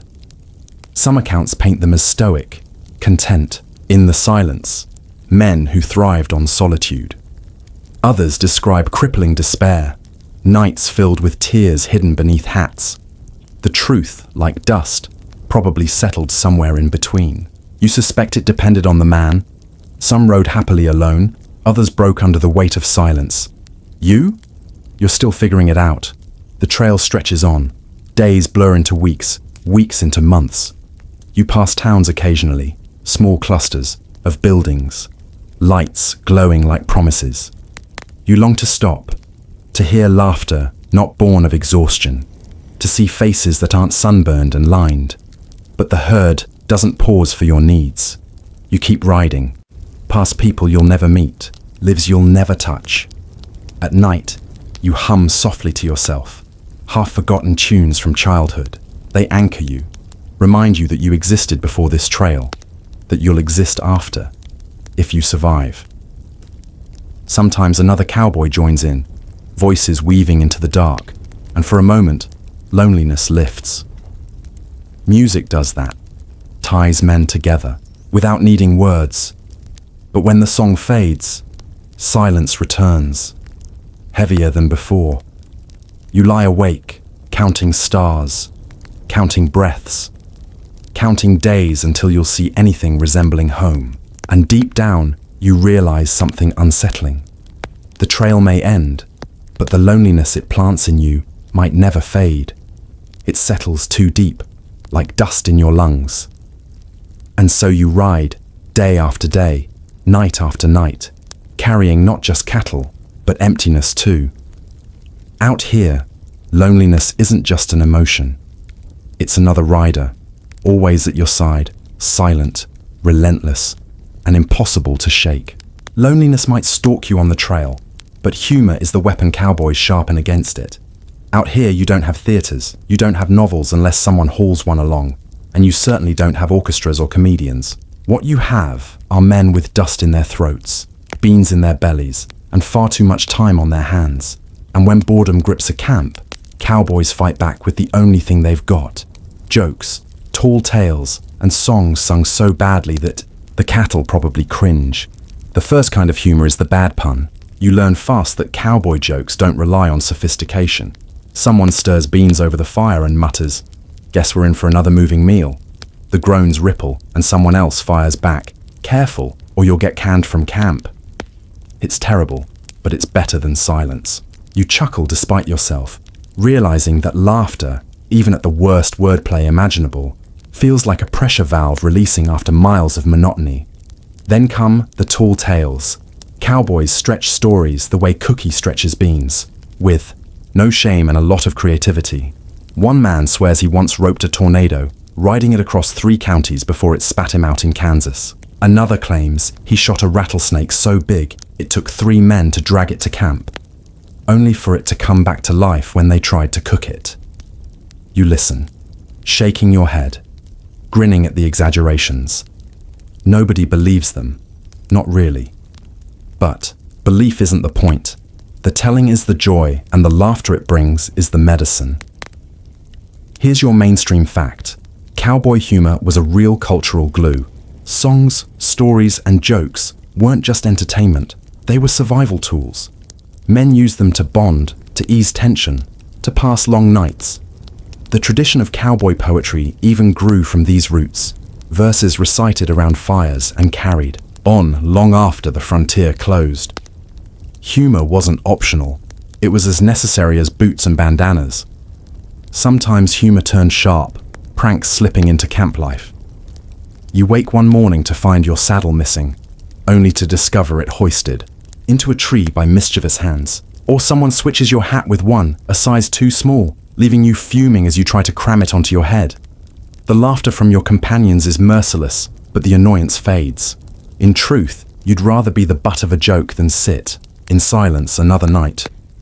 Here's your quirky tidbit. Some cowboys trained fleas or bugs as pets, racing them on planks or staging mock battles. Boredom breeds strange hobbies, and men found entertainment wherever they could. You imagine a group of hardened trail riders bent over a flea race, cheering like gamblers at a horse track, and you can't help but laugh yourself. Songs are another weapon against monotony, though calling them songs might be generous. Cowboys sang in low, off-key voices, often repeating the same lines until they blurred into chants. "Get along, little doggies" drones into the night, keeping the herd calm as much as amusing the singers. You add your own voice one evening, hesitant at first, but soon humming with the others. It doesn't matter if you can't hold a note. Out here, enthusiasm counts more than talent. Historians still argue whether cowboy humor was crude and rough, as many early accounts suggest, or whether later nostalgia softened it into something more poetic. Some diaries describe endless ribbing, foul jokes, and slapstick pranks. Others recall moments of tenderness, songs about mothers and lost sweethearts, laughter masking homesickness. The truth likely blended both, raucous humor one night, soft nostalgia the next. You've seen enough to know cowboys carried all kinds of laughter in their saddlebags. One night, Cookie himself becomes the target of camp humor. His beans are saltier than usual, and someone coughs dramatically, clutching his chest. "Careful," another cowboy says. "One more spoonful and we'll have to rope the undertaker." Laughter ripples, and Cookie glares, spoon raised like a weapon. But even he smirks, muttering under his breath about ungrateful men. Another evening, a cowboy stands to perform a song of his own creation, verses strung together with no rhyme, no rhythm, just nonsense about cows and coyotes. The men cheer anyway, pounding the ground with fists, hooting like he's the greatest showman alive. You laugh until your stomach aches, realizing the performance is terrible and perfect. And then there are the jokes about the herd itself. Someone points at a particularly stubborn steer and says, "That one's got more sense than our trail, boss." Nervous laughter follows, eyes darting to see if the boss heard. He doesn't. Or maybe he pretends not to. Either way, the humor keeps morale alive. By now you've learned to tell your own stories, to throw your own jokes into the circle. They're not clever, not polished, but they make the men laugh. and that's enough. Out here, wit isn't judged on cleverness. It's judged on whether it lifts the dust off your shoulders, even for a moment. As the fire burns low, laughter fades into yawns. You curl in your bedroll, a smile lingering despite the ache in your back. Humor hasn't solved your loneliness, hasn't erased the dust or the danger, but it's given you something just as important, a reminder that even in the harshest land, men can still find reasons to laugh. Night rides can lull you into a dangerous calm. The cattle are bedded down, their shapes sprawled in the faint glow of moonlight, breath rising in clouds that drift lazily across the bed ground. You're in the saddle, circling slowly, reins loose in your hands, your horse plodding with the steady rhythm of an animal half asleep. The stars are cold pinpricks above. Coyotes howl somewhere in the distance, and for a moment you think maybe, just maybe, tonight will pass without trouble. And then it begins. It never starts with a roar. Stampedes are born of small things. An unexpected clap of thunder, the sharp bark of a coyote too close, a cowboy's hat blown off with a snap, or even the faint sound of a tin plate clattering against a wagon wheel. The cattle twitch, ears flicking, heads lifting in unison like they share one nervous mind. You hold your breath, praying the moment passes. But then a single steer bolts, another follows, and before you can shout, the whole herd is on its feet, thousands of hooves pounding as one, shaking the earth beneath you. The sound is indescribable, a rolling thunder that grows louder with every second, a wall of noise that drowns out your heartbeat and steals your breath. The ground vibrates like the skin of a drum, your horse dancing beneath you, half panicked himself. You kick your heels, lean forward, and ride, because in a stampede, standing still means being swallowed whole. Dust rises in a choking cloud, moonlight vanishes behind the chaos, and you feel yourself adrift in a living ocean. The cattle surge forward blindly, horns glinting, eyes wild with terror. You shout, your voice raw, but it's a drop in a flood. You swing your lariat above your head, crack it loud, urge your horse into a sprint. The wind stings your face, grit filling your teeth, tears streaming from your eyes as you race alongside the stampede. Here's your mainstream fact. Stampedes were one of the greatest dangers of trail life. A herd of 2,000 cattle could hit speeds of 20 miles per hour, running for miles before exhaustion slowed them. Cowboys risked their lives riding flank, pushing desperately to turn the herd into a circle, because only circular motion could bleed off the frenzy. Men were trampled, horses crushed, entire drives scattered in a single night. The trail boss feared stampedes more than outlaws. Nature didn't need guns, it had hooves. You lean low, your horse stretching out beneath you, sweat slick against your legs.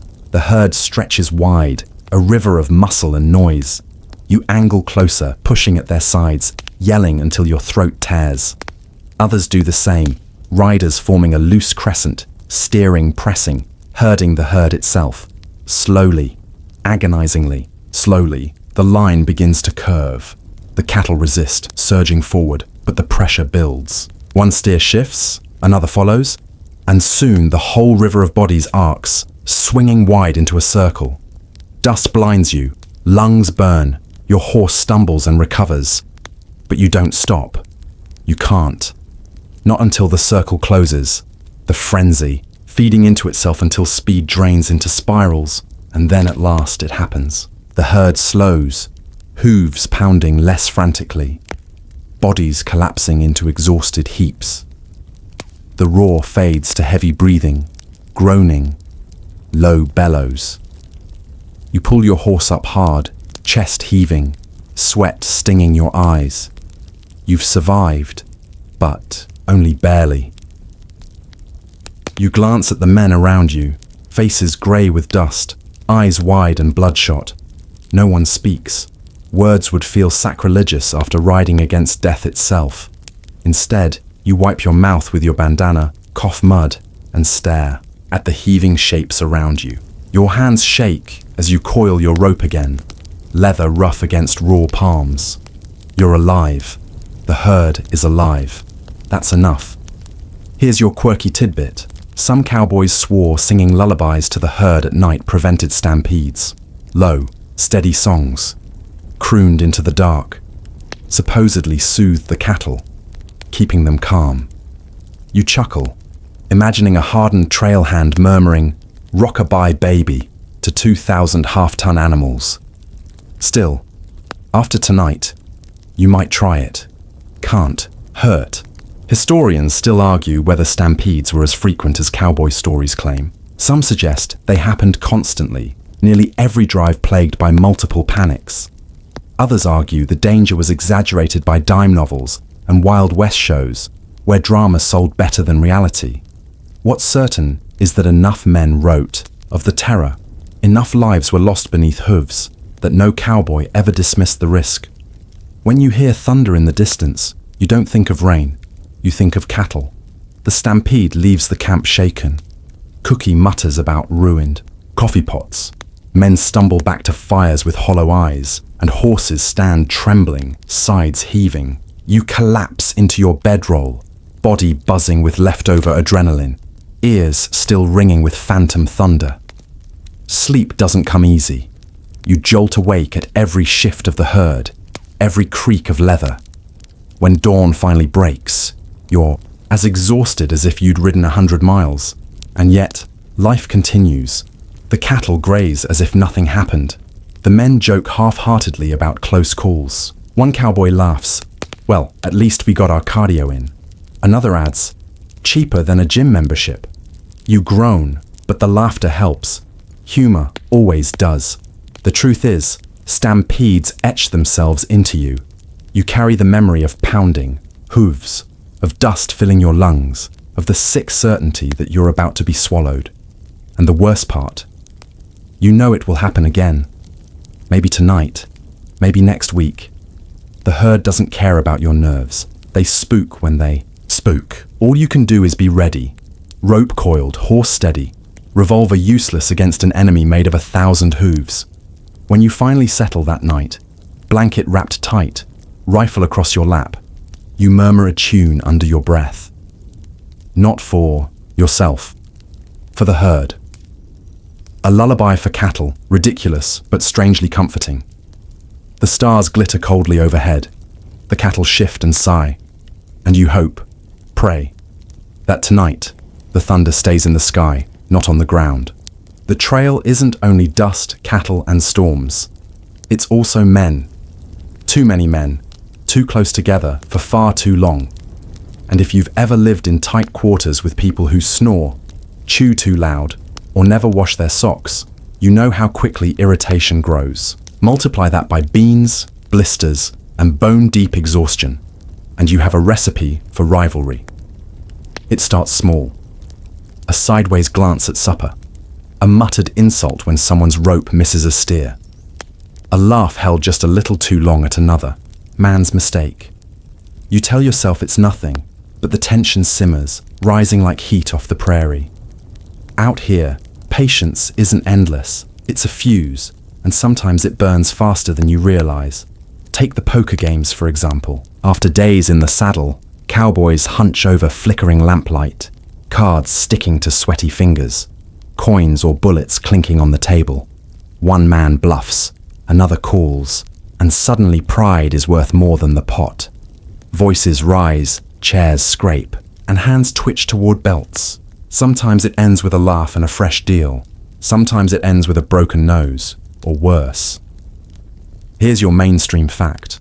Violence among cowboys was less about gunfights at high noon, and more about brawls between men who knew each other too well.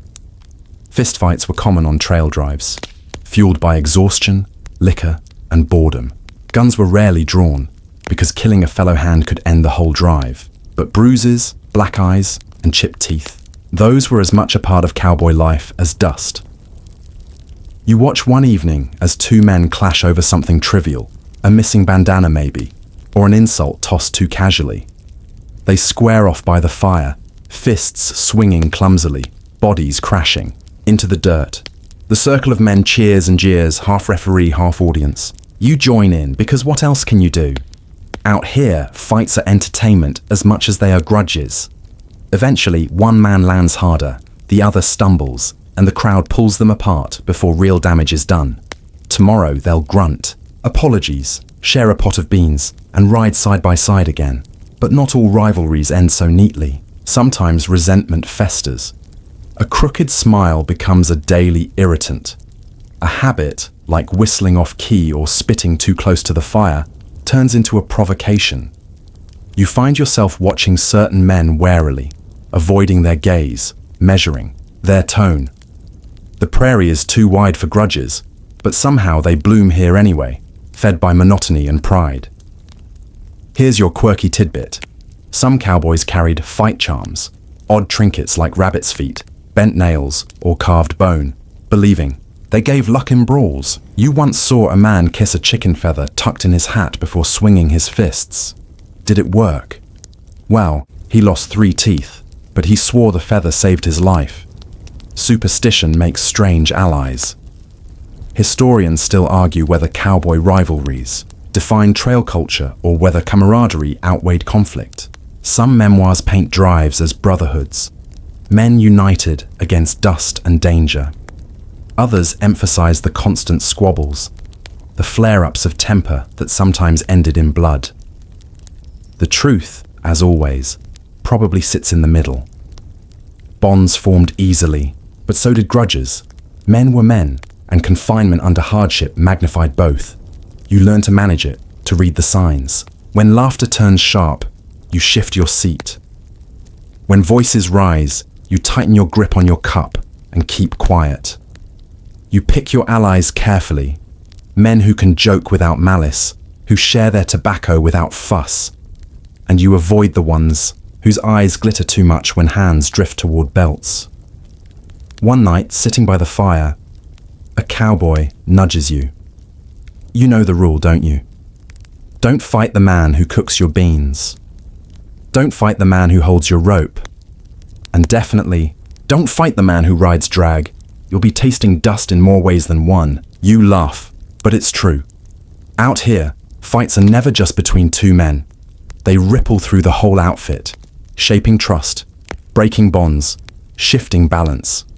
Still, rivalries have their strange benefits. They keep boredom at bay, give men something to talk about besides cattle and weather. Did you see Johnson's face when Morales landed that punch? Echoes in laughter for days. Even bruises become stories, badges of stubborn pride. You realize the trail is as much about managing tempers as managing cattle. And when tempers cool, humor often slips back in. After one particularly messy brawl, a cowboy with a split lip mutters, "At least I don't have to share Cookie's coffee with that fool anymore." The camp roars with laughter, even the opponent cracking a grin through swollen cheeks. Out here, grudges rarely last longer than the next sunrise. Dust has a way of burying yesterday's anger. Still, you keep your revolver close, just in case. You don't expect a duel at dawn. Those are dime novel inventions. But you know desperation makes men dangerous. A crooked smile today could still be a broken jaw tomorrow. And so you ride carefully, laugh cautiously, and remind yourself. In a land this hard, sometimes the most dangerous thing isn't the snake in the grass or the storm on the horizon. Sometimes it's the man sitting next to you, sharpening his knife with a little too much enthusiasm. You're not alone on this land, though sometimes the horizon tricks you into believing otherwise. For weeks you've ridden through plains so wide they swallow sound, skies so vast they could drown you, and yet the truth is simple. These trails carve straight through territories that belong to others long before a single rancher drove cattle north, and every cowboy knows it. You can feel it in the silence, in the watchful prickle on your skin when the herd grows restless for no clear reason. The Wild West isn't empty, it's crowded with presence. It happens one night at camp. The cattle are quiet. Fires flicker low, and Cookie mutters into his pot as usual. Then, faintly at first, you notice shadows on the ridge beyond the herd. Horses, 5, maybe 6, their riders silhouetted against the fading starlight. You freeze, spoon, halfway to your mouth, and so does everyone else. No one needs to ask who they are. The riders approach slowly, not rushing, not hiding. The herd shifts uneasily, heads lifting, tails swishing, as if the animals sense tension riding the air. The trail boss rises, hat low, revolver at his hip, but hand resting carefully away from it. He gestures for the rest of you to stay calm, then walks forward into the dim light. Words pass between him and the riders, low, deliberate, in tones you can't hear. You sit still, every nerve stretched tight, praying the moment stays peaceful. Here's your mainstream fact. Encounters between cowboys and native tribes on cattle drives were common throughout the late 19th century. Sometimes they ended in violence, but often they were moments of wary coexistence. Cowboys might trade tobacco, beef, or coffee for safe passage through territory. Other times, tensions exploded into raids, cattle stolen, men killed.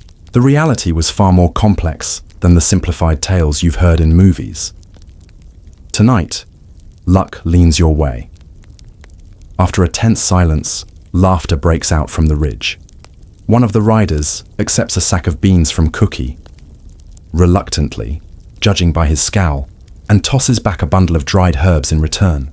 The riders turn, their horses moving as one, and disappear into the night. The herd exhales, the cowboys exhale, and you realize you've been holding your breath for minutes. Not every encounter goes so smoothly. You hear stories around the fire, told with bravado or bitterness, depending on the teller.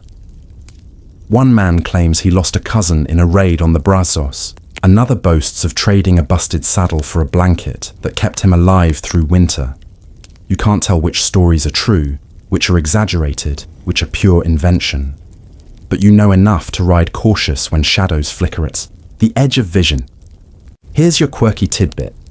Some cowboys believed that tying bits of red cloth to the herd would ward off raids, thinking the color frightened away potential attackers.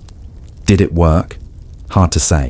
The cattle didn't seem impressed, and you doubt any rider on the ridge turned back because of a strip of cloth flapping in the wind. Still, you notice more than one hand quietly tying bandanas to saddle horns after dark. Superstition is its own kind of shield. Historians still argue whether relations between cowboys and native tribes were primarily hostile or largely pragmatic. Some accounts emphasize conflict, fueled by expansion, broken treaties, and desperation. Others highlight cooperation, trading, guiding, even occasional camaraderie around shared fires. The truth was inconsistent, shifting like the prairie wind. Sometimes peace held, sometimes it broke without warning, and cowboys, caught in the middle, lived in constant uncertainty. You feel that uncertainty every time your horse pricks his ears toward distant drums, or when smoke curls on the horizon where no campfire should be. The trail boss might wave it off, muttering, "Just ranchers," but you don't forget the stories. Out here, history isn't written yet. It's happening under your boots, shaping every cautious ride into new territory. One evening, you hear singing, low, melodic, carried. On the wind, it's not the off-key drawl of cowboys, but something richer, haunting, words you don't understand, but feel deep in your chest. The herd shifts uneasily, but you sit still, listening. It's beautiful and unsettling, and it reminds you that this land isn't yours to claim. It belongs to voices older than your trail, songs older than your language. Around the fire, a cowboy cracks a joke to ease the tension. Well, at least they sing better than we do. Laughter ripples, thin, but grateful. Humor, as always, is the best medicine for fear. The encounters blur together over months. Sometimes a glance from a ridge, sometimes a tense approach, sometimes a trade of beef for tobacco. You never know which way the night will lean. You ride, with one eye on the herd and the other on the horizon. Revolver heavy at your hip, heart heavier still. And in those moments, you learn that survival isn't just about dust, storms, or cattle. It's about navigating human lines. Lines drawn long before you ever rode here. lines that may never truly be crossed in peace. Out here, every handshake carries the weight of history, and every silence carries the threat of breaking. You ride into town after weeks on the trail, dust clinging to your skin like a second hide, and the first thing you notice, besides the crooked saloon sign and the smell of sour mash whiskey, is the badge glinting on a man's vest. He leans, on a post outside the sheriff's office, thumbs hooked into his belt, revolver shining in the sun. For a second, you feel a flicker of reassurance. A lawman, you think, order, protection, someone to keep the peace. But then he spits into the dirt, narrows his eyes at you, and mutters something to the deputy beside him. And you realize quickly that law out here isn't a line, it's a suggestion. You can't always tell the lawman from the outlaw. Sometimes they're the same man, depending on the day and the bribe. The West likes to sell itself as a land of order born from chaos, sheriffs taming wild streets with steely resolve. The truth is muddier. Lawmen were often former cowboys, former soldiers, sometimes even former criminals. A steady hand with a revolver mattered more than spotless character.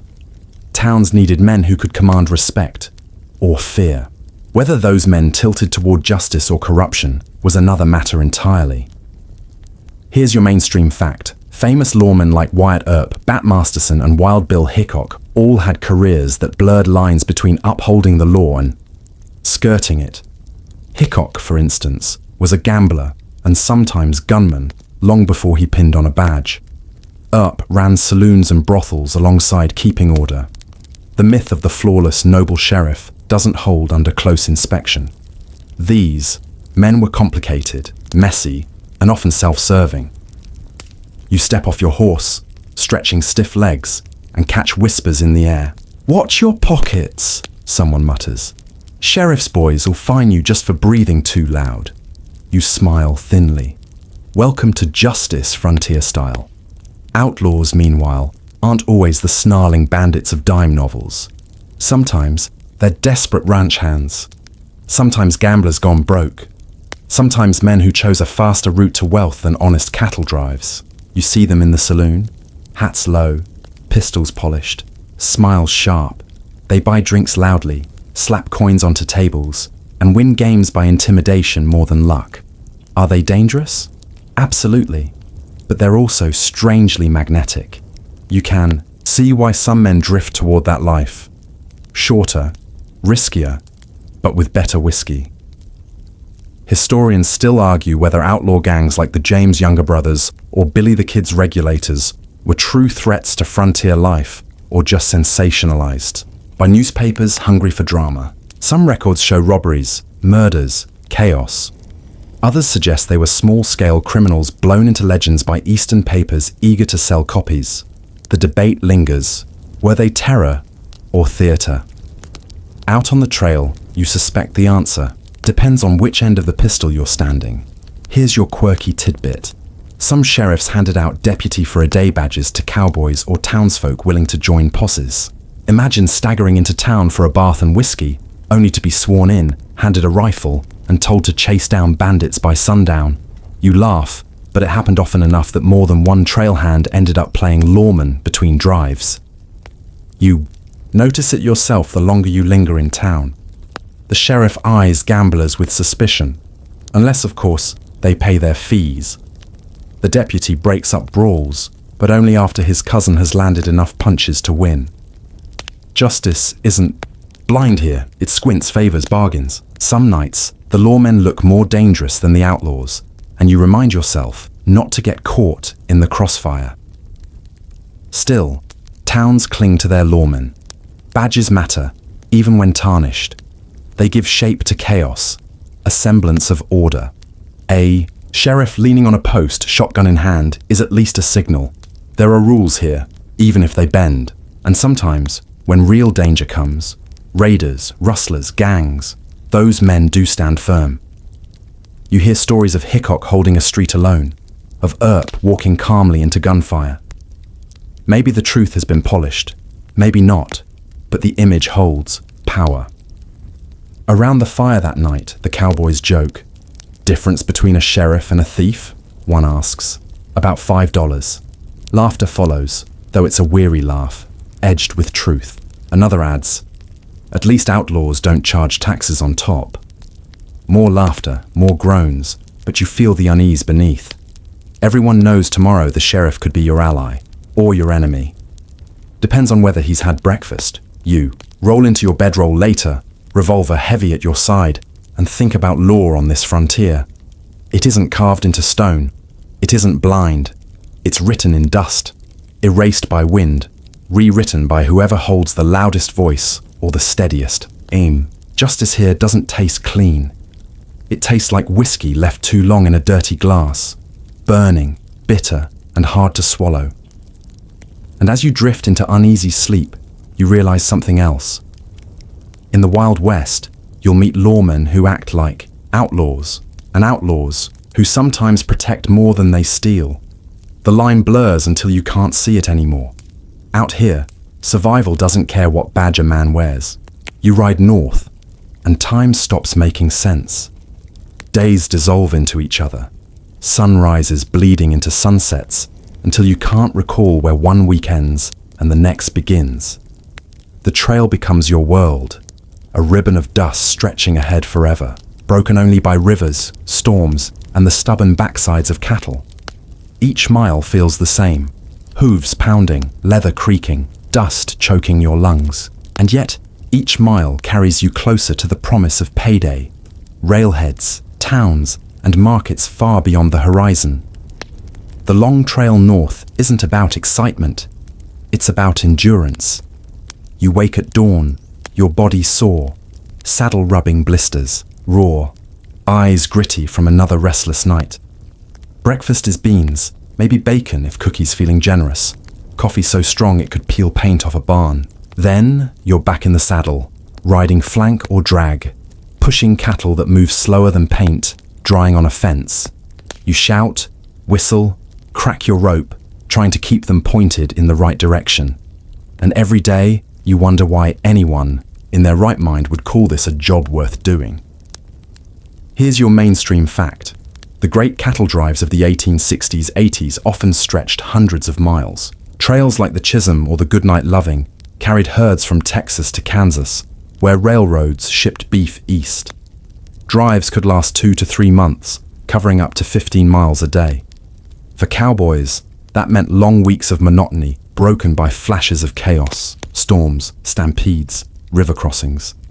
It was grueling, thankless work, but it kept beef flowing to markets that demanded it.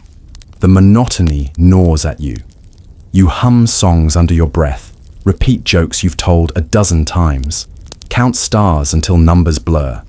Some days, the only excitement comes when a cow stumbles into a gopher hole, bawling loud enough to set the whole herd twitching.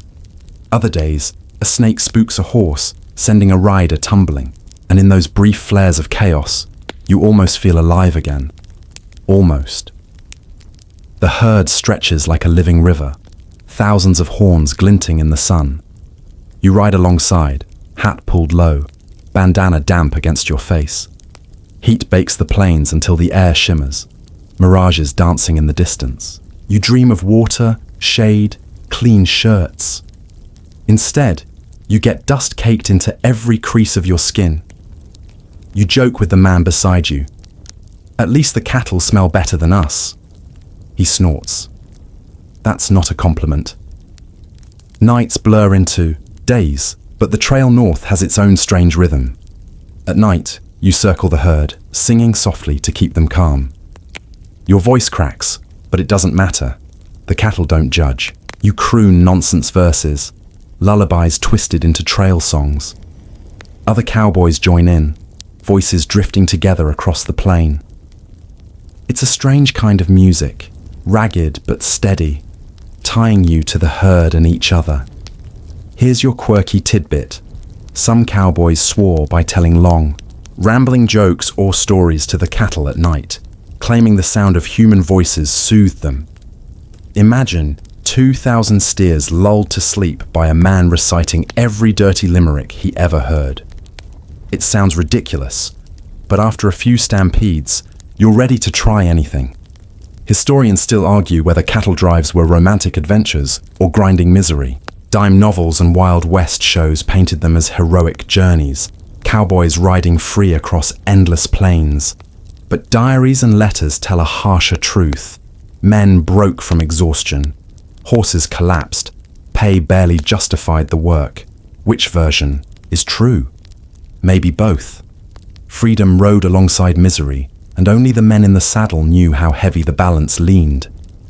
You feel it in your bones as the weeks stretch on. Every sunrise is another reminder that the end is still far away. Your body aches in places you didn't know could ache. Saddle sores burn like fire. Your thighs rubbed raw.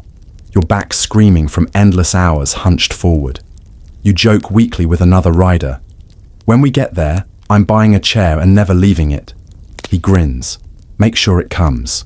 With wheels. You won't be able to walk. River crossings punctuate the monotony with terror. You urge the herd into water, current tugging at their legs, cattle bawling as they thrash forward. Horses stumble on slick stones, cowboys cling to saddles, praying not to be swept under.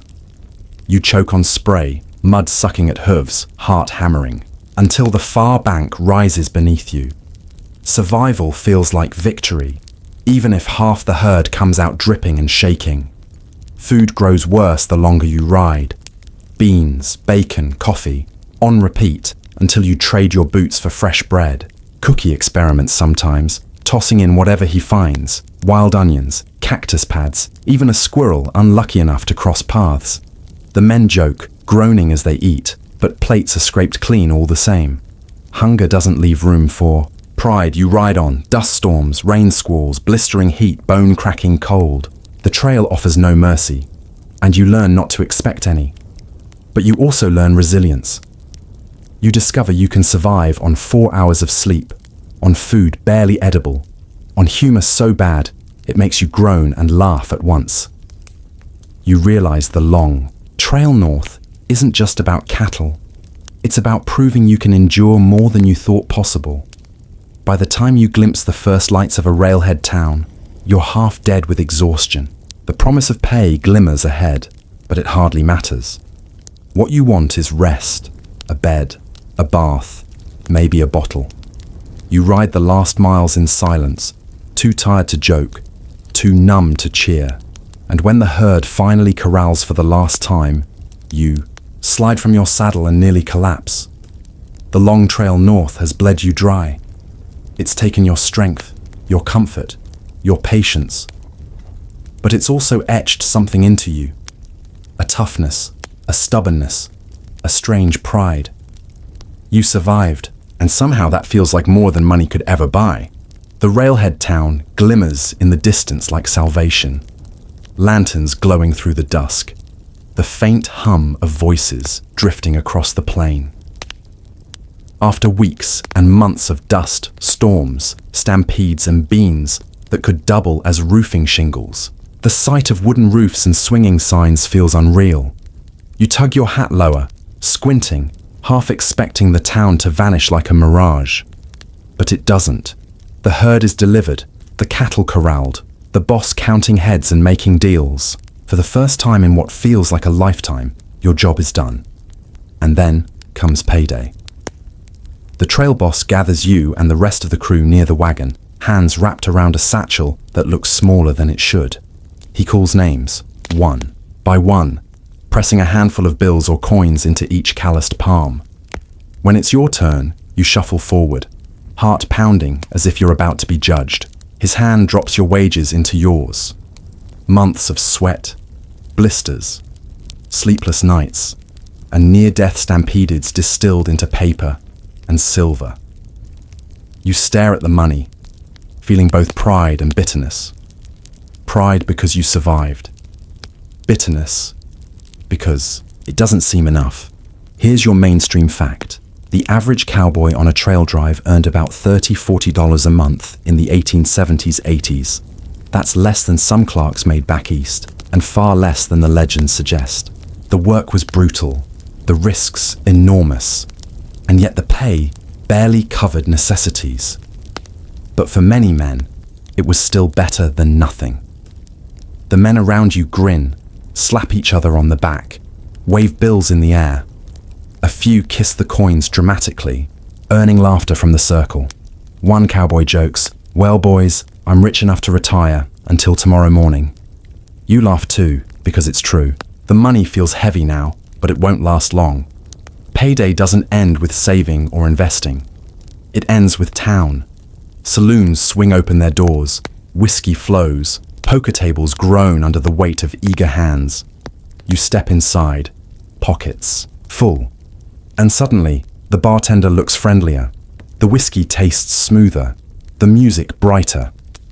You throw coins onto the counter like they burn your fingers, because in a way they do. They remind you of every mile, every blister, every snake. Bite narrowly avoided, you don't want to hold them. You want to spend them, fast and loud. Card slap, dice roll, laughter fills the air. You join a game, clumsy at first, but grinning as coins pile in front of you. Luck seems on your side for a while. You win a hand, then another, and the men cheer. You tell yourself you'll stop soon, pocket the winnings, maybe even save a little. But the cards keep falling, the whiskey keeps burning, and your pile shrinks as quickly as it grew. By the end of the night, your pockets feel lighter, your head heavier, your smile thinner. Here's your quirky tidbit. Some cowboys would blow entire paychecks on a single pair of boots, hand-tooled and stitched fancy enough to make them look like kings for a week. Never mind that the boots pinched their toes raw or wore out within months. The shine mattered more than practicality. You eye a pair in the cobbler's window, gleaming under lamplight, and you feel the itch yourself. Practical or not, they whisper promises of dignity you haven't felt since before the trail. Historians still argue whether cowboys were reckless spenders or simply men with too little to save. Some accounts paint them as fools, blowing wages on whiskey, cards, and women within days. Others suggest many sent money home, supporting families back east, or saving for their own plots of land. The truth, as always, is somewhere between. Some squandered, some saved, most balanced awkwardly in the middle. What's certain is that payday never lasted long. The trail might harden you, but the town softened your will. The night deepens, coins vanish, whiskey burns, laughter grows sloppy. You find yourself at a table, hat pushed back, eyes bleary, watching your last dollar slide across the felt. You chuckle bitterly, muttering, "Easy come, easy go."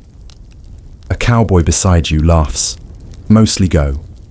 You both roar with laughter, slapping the table, because what else can you do? By dawn, the town is quieter. Cowboys stagger out of saloons, boots, scuffing, hats crooked. Some are broke, some are richer, all are hungover. You wander the street, coins jingling faintly in your pocket. Fewer than before, but not gone entirely. You eye the shops, the food stalls, the bathhouse. A bath sounds like heaven, but so does a hot meal that isn't beans. You weigh the options, finally choosing both because money feels useless if it just sits. You sink into the bath, steam rising, dirt peeling from your skin in layers. You sigh, muscles loosening for the first time in months. You joke to the attendant, "Careful, don't let the water run away. It's got more trail dust than the herd did." She laughs politely, though you suspect she's heard the same line 100 times. Still, you grin, because even bad jokes feel golden when paired with clean skin. The meal afterward is a revelation. Bread warm from the oven, meat tender and spiced, vegetables that taste like more than filler. You savor each bite, eyes closing, moaning softly. Another cowboy across the table grins. "Easy there, you're gonna marry that steak." You laugh, shaking your head, and keep eating. For once, you don't care if the joke's on you. Payday winds down faster than it arrives. Within days, the money trickles away. Spent on food, clothes, cards, whiskey, maybe a visit upstairs in the saloon if a man's pockets run deep enough. You wake one morning, pat your pocket, and realize the bills are gone. You sigh, shake your head, and smile anyway. Because the truth is, you never expected it to last. The money wasn't for saving, it was for reminding yourself you were alive. As you saddle your horse, Preparing for the next drive, you glance back at the town. The saloon doors flap. The cobbler's window gleams. The sheriff squints at another drunk staggering down the street. It's the same cycle, ready to repeat with the next herd, the next payday, the next round of fleeting joy. And you realize, with a mix of bitterness and pride, that this is cowboy life. Ride hard, get paid, spend fast, start over, and as much as you might grumble, you wouldn't trade it. Because in those brief, shining nights after payday, with whiskey in your glass and laughter in your throat, you feel something you don't on the trail. You feel free. The sun drops, the herd quiets, and the sky unfolds into a vault of stars. The prairie seems infinite at night, stretching in every direction until you feel like a grain of dust on the surface of an endless sea. Silence hums thickly around camp, broken only by the faint shuffle of cattle bedding down. And then, into that silence, a sound begins. Low, rough, familiar, a cowboy singing. It isn't pretty. Nobody out here trains for pitch or harmony. Voices crack, notes wander, words slur, but that doesn't matter. The sound drifts across the bed ground like smoke, steady and calming, weaving through the nervous herd. You join in softly, hesitant at first, then stronger. Soon the night carries a chorus of voices, ragged, imperfect, but powerful in its own way. Singing isn't optional on the trail, it's survival. Here's your mainstream fact.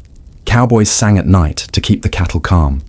Songs lulled the herd, masking sudden noises that might spark a stampede.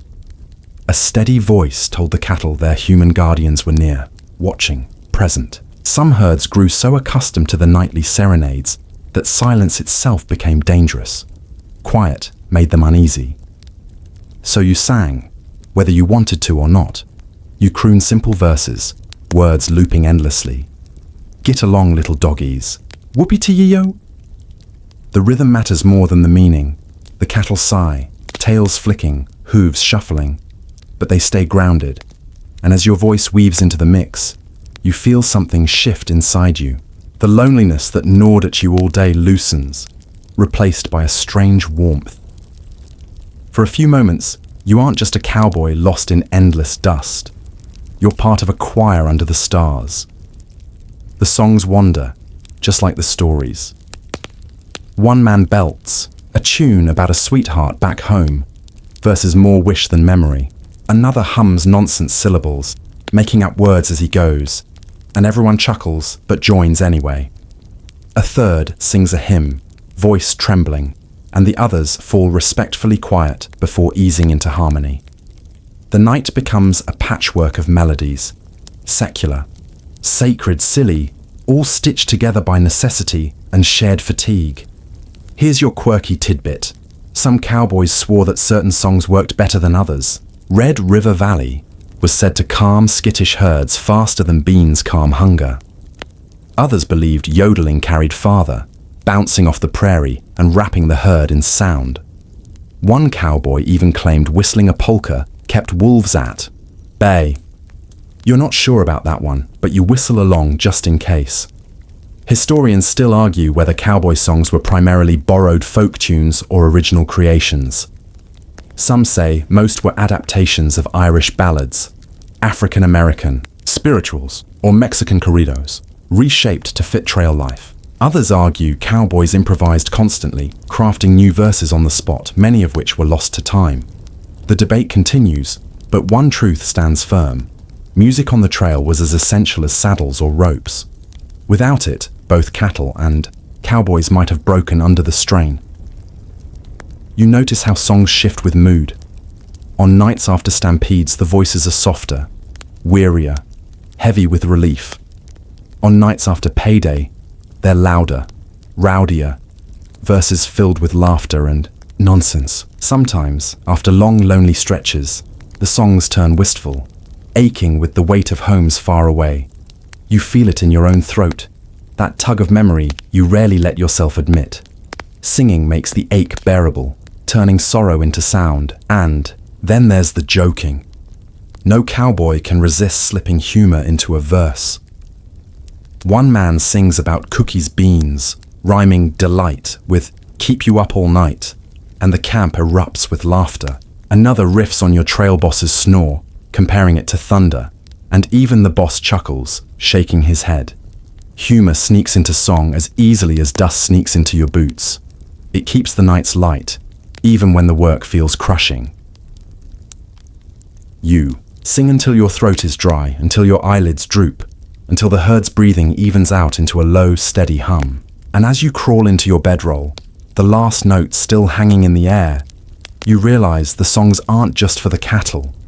They're for you. They remind you that you're not alone, that the men around you carry the same weight, the same longing, the same exhaustion. Out here, voices are the only medicine strong enough to reach the soul. Sleep comes easier on nights filled with music. You dream of home, of laughter, of people who might never hear your songs but live inside them. Anyway, and when you wake to another dawn, another day of dust and hooves, the memory of the night lingers like an ember in your chest. Cowboy songs may never grace opera halls or gilded stages. They may never be written down or remembered, but they live in the dust, in the stars, in the low hum of cattle breathing, and for now, they live in you. Winter sneaks up on you in the west. One day, the air still carries the warmth of autumn sun, and the next, frost bites your nose before dawn and doesn't let go. You tug your coat tighter, fingers stiff, breath puffing white into the brittle air. The herd looks miserable, shaggy hides dusted with ice, their breaths rising in heavy clouds. Your horse shifts beneath you, snorting, hooves crunching against frozen ground. The long days of heat and dust were brutal, yes, but cold cuts in a different way, sharper, crueler, harder to escape. You quickly learn that winter doesn't care about your patience. Snow whips across the plains in sudden squalls, stinging your face, crusting in your eyelashes until the world turns into a blur of white. Wind howls so fiercely it feels alive, clawing at your coat, sneaking icy fingers down your collar. You ride hunched, shoulders tight, trying to keep your reins steady while your hands go numb. Every gust feels like it might blow you straight out of the saddle. Here's your mainstream fact. Cattle drives usually ran from spring through summer into early fall, but winter still struck cowhands on the trail, and especially on ranches. When storms rolled in, herds could freeze where they stood. In the deadly winter of 1886–87, known as the Big Die-Up, blizzards and sub-zero temperatures wiped out hundreds of thousands of cattle across the plains. Some ranchers lost entire herds, their fortunes gone overnight. Cowboys, caught in those storms, faced frostbite, starvation, and death. The West was not just dust and heat, it was ice and silence too. You tug your hat lower, bandana pulled high over your face, but the wind still finds its way in. Your ears burn, then go numb, then burn again, as blood struggles to keep them alive. You mutter through chattering teeth, "I thought hell was supposed to be hot."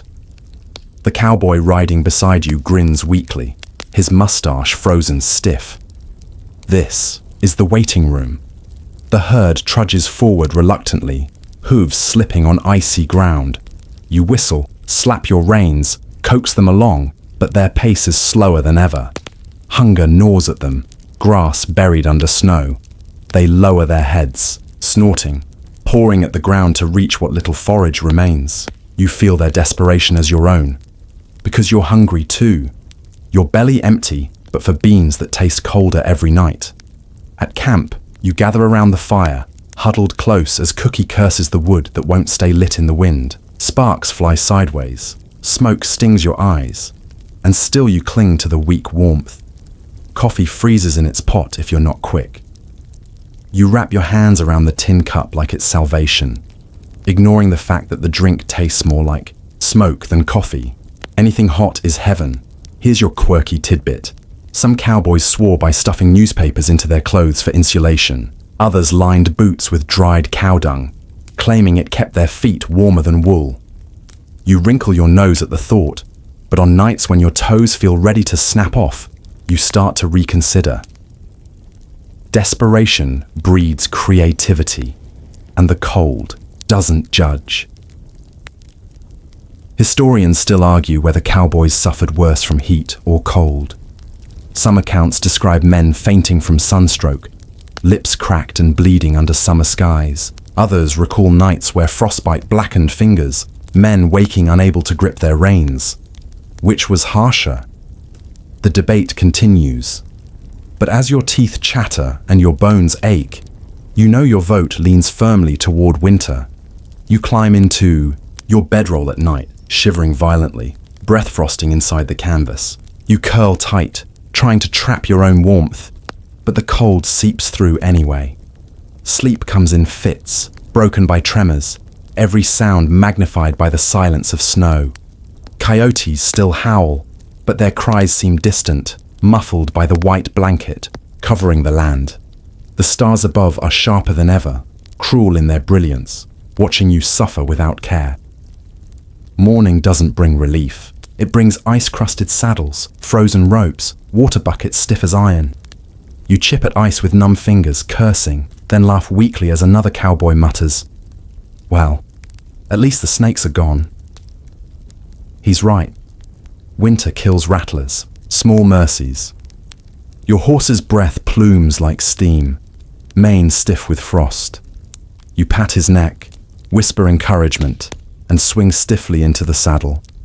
The leather cracks under you, brittle from the cold, reins stiff as boards. You ride out.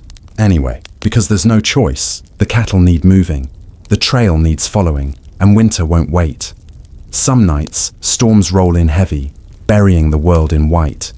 Snow piles against the wagons, smothering fires, forcing men and animals alike to huddle close for survival. You wake to find yourself blanketed in snow, and for a moment, the warmth feels almost pleasant. Until you remember it's the warmth of your body leaving you. You kick free, shivering violently, cursing into the wind. Another cowboy groans beside you. "If I freeze, tell my ma I died heroic, or at least tell her I looked good doing it." You laugh so hard you choke because humor is the only fire that doesn't blow out. Winter reshapes the prairie into a different kind of wilderness. Rivers freeze solid, creaking under the weight of hooves. Trees crack like gunshots in the cold. Even the air feels different, thin and sharp, biting your lungs with every breath. The land doesn't feel alive anymore. It feels suspended, holding everything captive in its icy grip. And yet, you endure. You learn tricks, wrapping your blanket under your coat, keeping your matches in a dry pouch, sleeping with your boots to stop them from freezing solid overnight. You learn to ride with your face half buried in your collar, to keep moving even when your body begs to stop. You learn to curse the cold, then laugh at your own cursing, because the only thing colder than the wind is silence. By the time spring finally peeks over the horizon, you're a shell of yourself, leaner, harder, carved by frost as much as by dust. You look at your cracked hands, your chapped lips, your frost-burned cheeks, and you almost smile. You survived. The herd survived, at least most of it. Winter tried to bury you, but you clawed free. And as you ride into the thawing world, you realize something. Storms, snakes, even stampedes pale compared to winter. Bullets you can dodge, fists you can block. But cold seeps in, silent and relentless, until it makes you its own. And still, you rode through it. You wake one morning to find your throat raw, your chest heavy, and your head pounding like a war drum. You cough into your bandana, spitting dust and bile, and the truth hits you harder than the cold air. You're sick. Out here, that's more dangerous than a snake bite. A rattler will either kill you quick or not at all. Sickness lingers, weakening you, grinding you down until the trail itself finishes the job. The problem is simple. There's no doctor within 100 miles. No neat offices with glass bottles and brass instruments. Just cowboys, wagons, and desperation. Medicine, in this world, is whatever you can improvise with fire, whiskey, and nerve. You cough again, groaning, and someone claps you on the back. "Don't worry," he says cheerfully. Cookie's got something for that. The look in his eye tells you that's not good news. Here's your mainstream fact. Medical care for cowboys was scarce and primitive. Most outfits didn't travel with doctors. They relied on home remedies, folk cures, and sheer grit. Whiskey doubled as anesthetic and disinfectant. Soap and clean water were luxuries, so infections often spread. Broken bones meant splints of raw wood. Cuts meant poultices of herbs or grease. Survival rates depended less on medicine and more on luck and the human body's stubborn will to live. You shuffle to the fire, groaning, and Cookie sets a steaming tin cup in front of you. The smell is enough to make your eyes water. Whiskey, coffee, and something bitter you can't name. Drink it, he orders. You hesitate, but one sip burns your throat so fiercely you forget your cough for a minute. You choke, eyes bulging, while the other cowboys laugh. See? Cookie grins. Already working. Cures out here are as creative as they are questionable. Got a fever? Wrap yourself in wet blankets and lie by the fire. Got a toothache? Pack the cavity with tobacco or whiskey-soaked rags. Got a stomachache? Chew roots, swallow charcoal, or just grit your teeth until it passes. You hear stories of cowboys setting broken bones with nothing but rawhide strips and hope.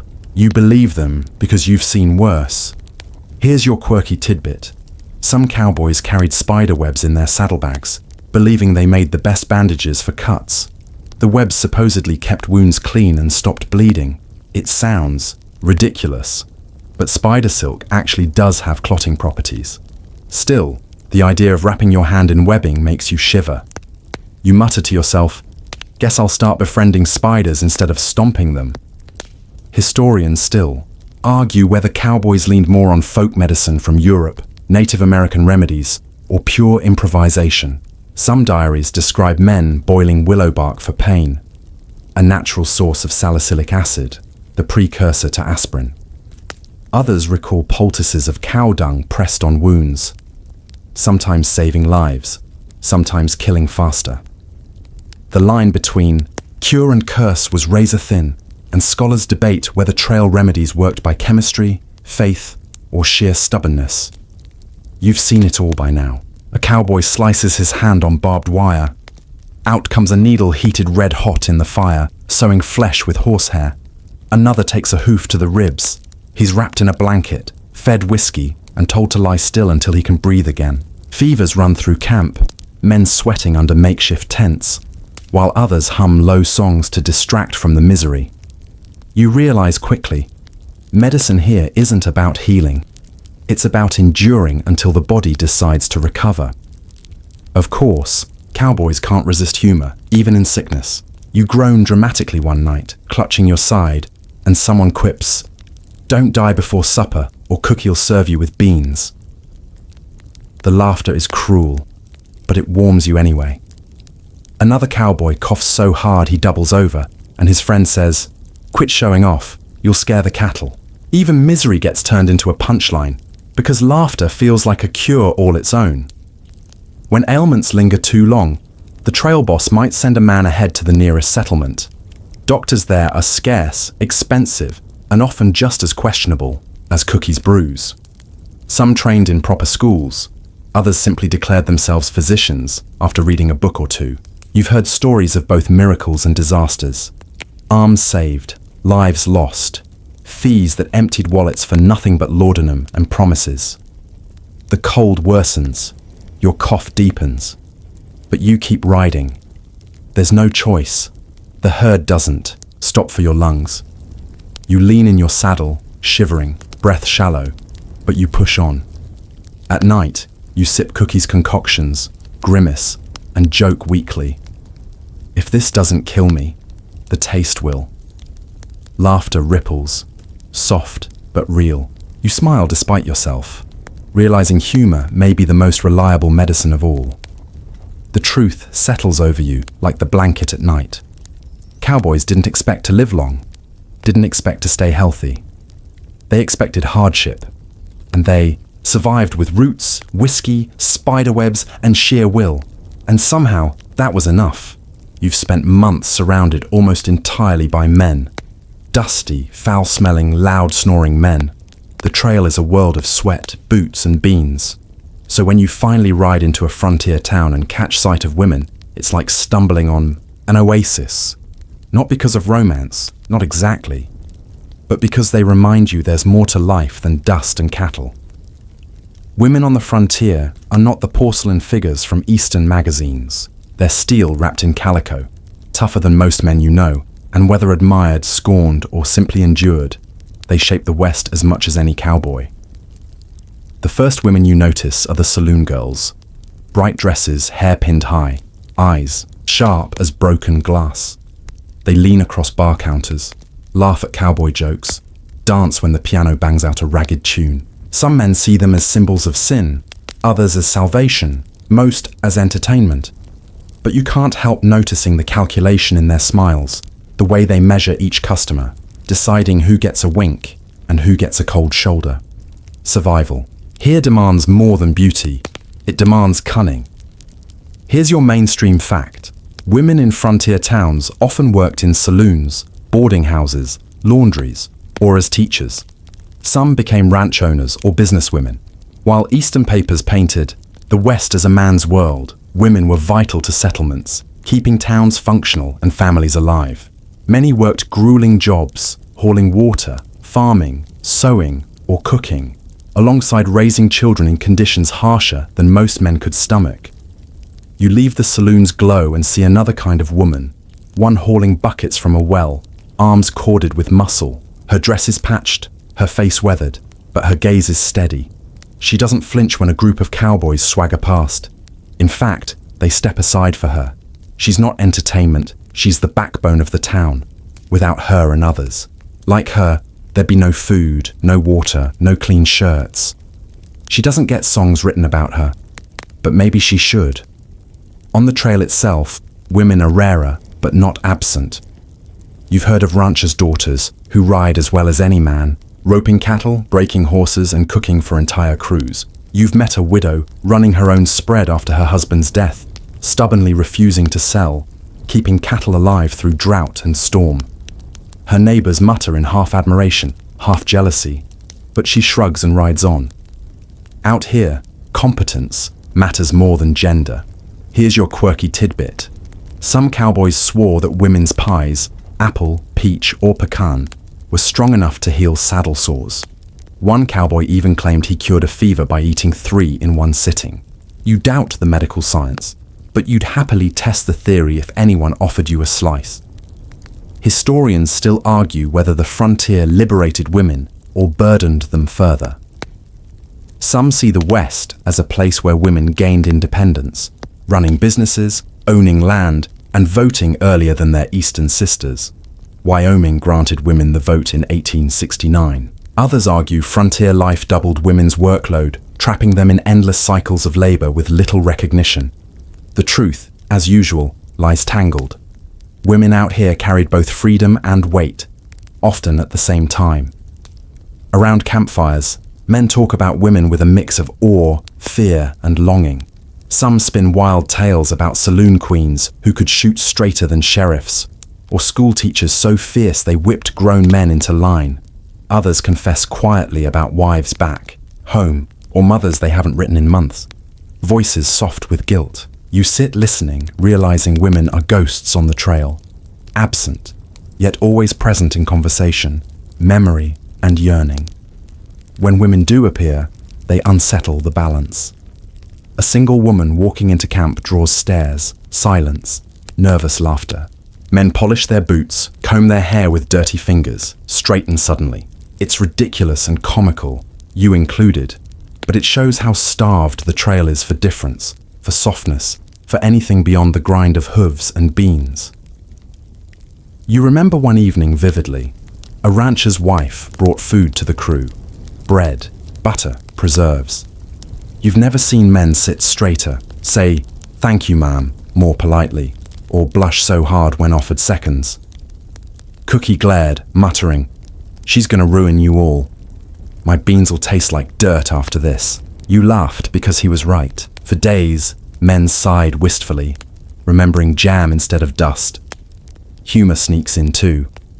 One cowboy jokes, "Women are like rivers out here, rare, beautiful, and guaranteed to drown a fool if he gets careless." Another adds, "Or freeze him in winter."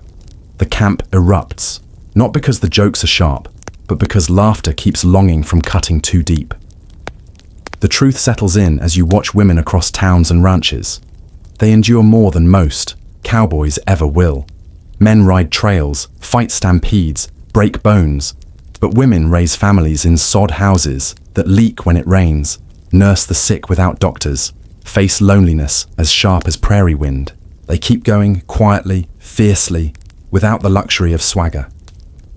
You realize the frontier may celebrate cowboys, but it rests on women's shoulders. And as you ride out of town again, dust rising behind you, you catch one last glimpse of a woman sweeping her porch, face set, eyes forward. She doesn't look at you, doesn't need to. She belongs here as much as the land itself. You tip your hat anyway, silently acknowledging a strength different from your own. You've heard the stories. Everyone has.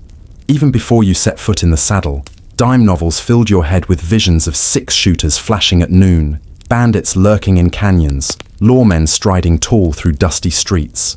The cowboy of paper and imagination is a legend, bold, fearless, larger than life. But now, after months of sore muscles, blistered hands, dust-choked lungs, and beans that haunt your dreams, you know better. The cowboy of myth and the cowboy of reality might share the same hat, but little else. Dime novels swept across the country in the late 1800s.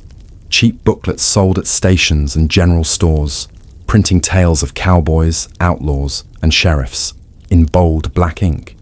Here's your mainstream fact. They were often written by authors who had never set foot west of the Mississippi. From cramped offices in New York, they churned out fantasies filled with gunfights, treasure maps, and melodramatic rescues. Readers ate it up, hungry for adventure in a land they'd never see. But you, trudging mile after mile behind bawling cattle, can't help but laugh at how wrong they got it. In the novels, cowboys fire pistols with perfect aim, each shot dropping an enemy. In reality, most cowboys rarely use their revolvers, except for scaring off rustlers or rattlesnakes. Gunfights at high noon? Pure fiction. You spend more time fixing saddles than firing shots, and when you do shoot, half the time you miss on purpose so you don't scare the herd. The truth, your trigger finger is more familiar with tin cups than jewels. In the novels, cowboys ride into town, pockets full, tipping hats to saloon queens, tossing gold onto bars. In reality, your pockets are stuffed with lint and maybe a crumpled dollar that vanishes the moment you see a bottle of whiskey. You joke with the man beside you. "Guess I missed the part where we all strike it rich." He chuckles. "Don't worry. Maybe the next novel will feature you losing at poker." Here's your quirky tidbit. Some cowboys would buy dime novels about themselves, or rather, characters that shared their names. They'd laugh, reading wildly exaggerated versions of their own lives, then pass them around campfires like jokes. One cowboy supposedly read aloud a story where he single-handedly fought off 50 Comanches and rescued a senator's daughter. He paused halfway through and muttered, "I don't even know a senator." Historians still argue whether dime novels harmed or helped the cowboy image. Some say the legends romanticized the job, drawing men west and shaping the cowboy into America's cultural hero. Others argue the myths erased the truth, hiding the labor, the poverty, and the diverse faces of cowhands. Many were Mexican vaqueros or black freedmen, rarely acknowledged in popular tales. The debate continues, but you know where you stand. The cowboy of fiction is fun to read. The cowboy of reality is you, bone-weary, dust-caked, still riding because there's no other choice. And yet, you admit, there's a strange comfort in the myths. They give meaning to the misery. When your hands blister on the reins, you tell yourself you're living a story worth printing. When your boots wear through, you imagine a reader picturing you as a rugged hero. The truth may be less glamorous, but pretending helps the nights pass. Around campfires, men swap dime novels as eagerly as they swap tobacco. Some mock them mercilessly, pointing out mistakes. Cattle don't even move that way. Others secretly cling to the fantasies, eyes shining as they picture themselves immortalized in ink. You catch one cowboy hiding a book in his saddlebag, pulling it out when no one's looking, reading by firelight. You don't tease him. You understand. Sometimes lies are easier to bear than dust. Humor, of course, seeps into it all. One night, a cowboy reads aloud a particularly dramatic scene where the hero leaps onto a runaway train. The camp roars with laughter. "Go on, Jim," someone teases. "Show us how it's done tomorrow." Jim shakes his head, muttering, "I can barely climb into my saddle, let alone a train." The laughter echoes across the prairie, softening the edge of exhaustion. But deep down, the myths sting too. Because you know the Easterners who devour those stories will never smell cattle dung, never feel saddle sores, never freeze in their bedrolls. They'll picture the West as a stage for adventure, not a grind of survival. And you? You're the one paying the cost for their fantasies. Still, you can't stay angry. The myths give the West its shine. Without them, maybe no one would remember you at all. Better to be painted as larger than life than forgotten entirely. You grin wryly, muttering to yourself, at least they don't write novels about accountants. And as the trail stretches on, you ride between two worlds. The dusty, bone-weary reality beneath you, and the ink-stained fantasy printed back east. You know the truth, but you let the lies sing too, because both together make the cowboy what he is, a man of dust and dream, myth and mud, hero and drudge all at once. The trail doesn't get easier. You do not wake one day, years into the work, and find your body suddenly made of iron. Instead, every mile presses deeper into your bones. Every dawn aches more than the one before. You swing into the saddle slower, now groaning as your knees protest. Your back stiffens after an hour of riding. When you laugh too hard around the fire, it sometimes ends in a cough you can't quite shake. And yet, you ride. Because that's what you've always done. Because the trail doesn't ask how old you are. It just demands you keep moving. At 20, you could go days on little sleep, chasing stampedes at midnight, riding drag with dust choking your lungs, shrugging off cuts and bruises like mosquito bites. At 40, every scar aches in cold weather, and each climb onto the saddle feels like mounting a mountain. But there's pride in it too. You've lasted where many broke, where others turned east, chasing easier lives.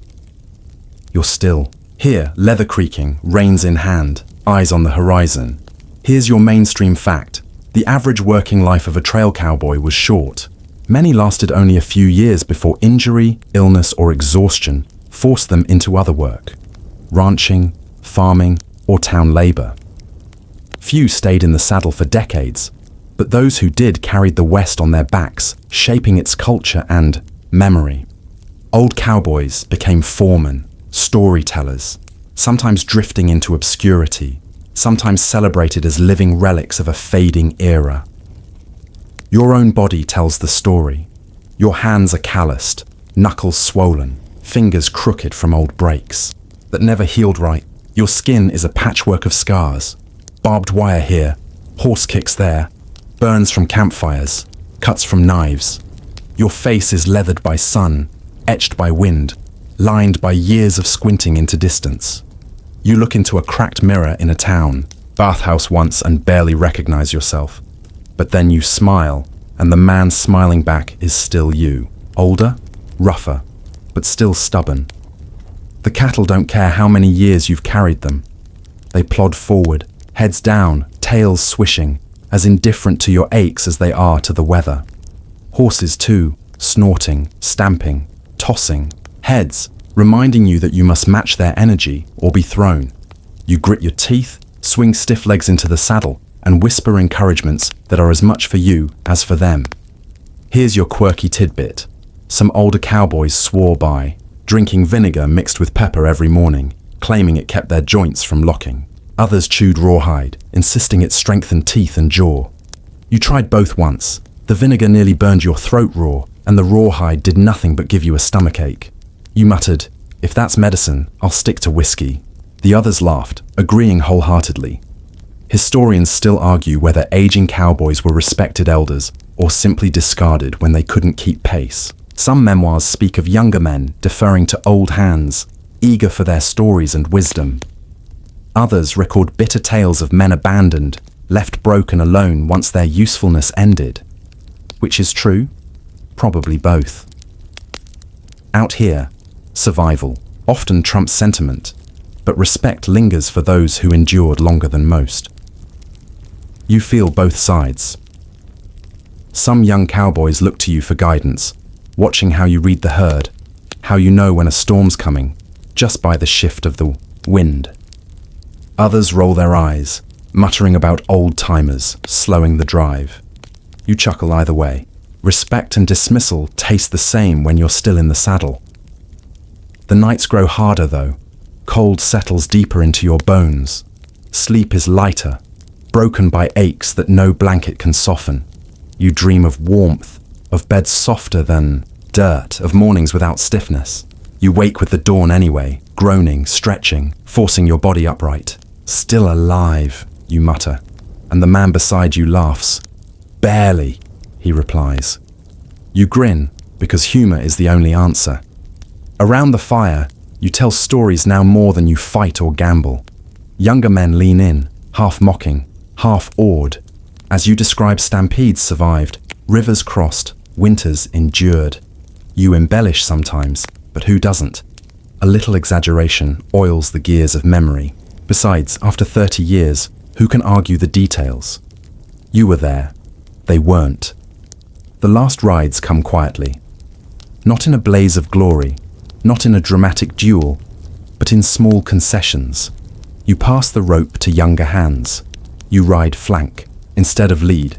You linger at camp a little longer, letting others chase strays. You still ride, still sing at night, still laugh at beans that never improve. But you know your pace is slowing. The trail stretches ahead, and for the first time, you wonder if you'll see its end. And yet, pride carries you, because you're still here. Older, slower, creakier, but present. The trail hasn't beaten you yet. You grin, hat pulled low, and mutter, "Not today." The wind howls, the herd trudges, the world turns, and you ride on. The first time you see barbed wire, you almost laugh. It looks harmless, just thin strands twisted together, sharp in a way that seems annoying more than dangerous. You ride closer, curious, and run a gloved hand along it. The tiny barbs prick, through, tugging at the leather. Your horse tosses his head, uneasy, as if he feels the sting too. You pull back, and suddenly it hits you. This little coil of wire is going to change everything. You've ridden miles across open grass, land stretching farther than your eyes could ever follow. For years, the West has been wide enough to swallow you whole. No fences, no borders, no signs telling you where you could and couldn't go. Just space, sky, and the sound of hooves. Now, a single line of steel bites across the prairie, dividing what once seemed endless. Here's your mainstream fact. Joseph Glidden patented barbed wire in 1874, and within a decade it spread across the West faster than fire through dry grass. Ranchers fenced their land, protecting herds, crops, and water. But the cost was freedom. Open ranges closed, cattle drives shrank, and cowboys found themselves with fewer trails to ride.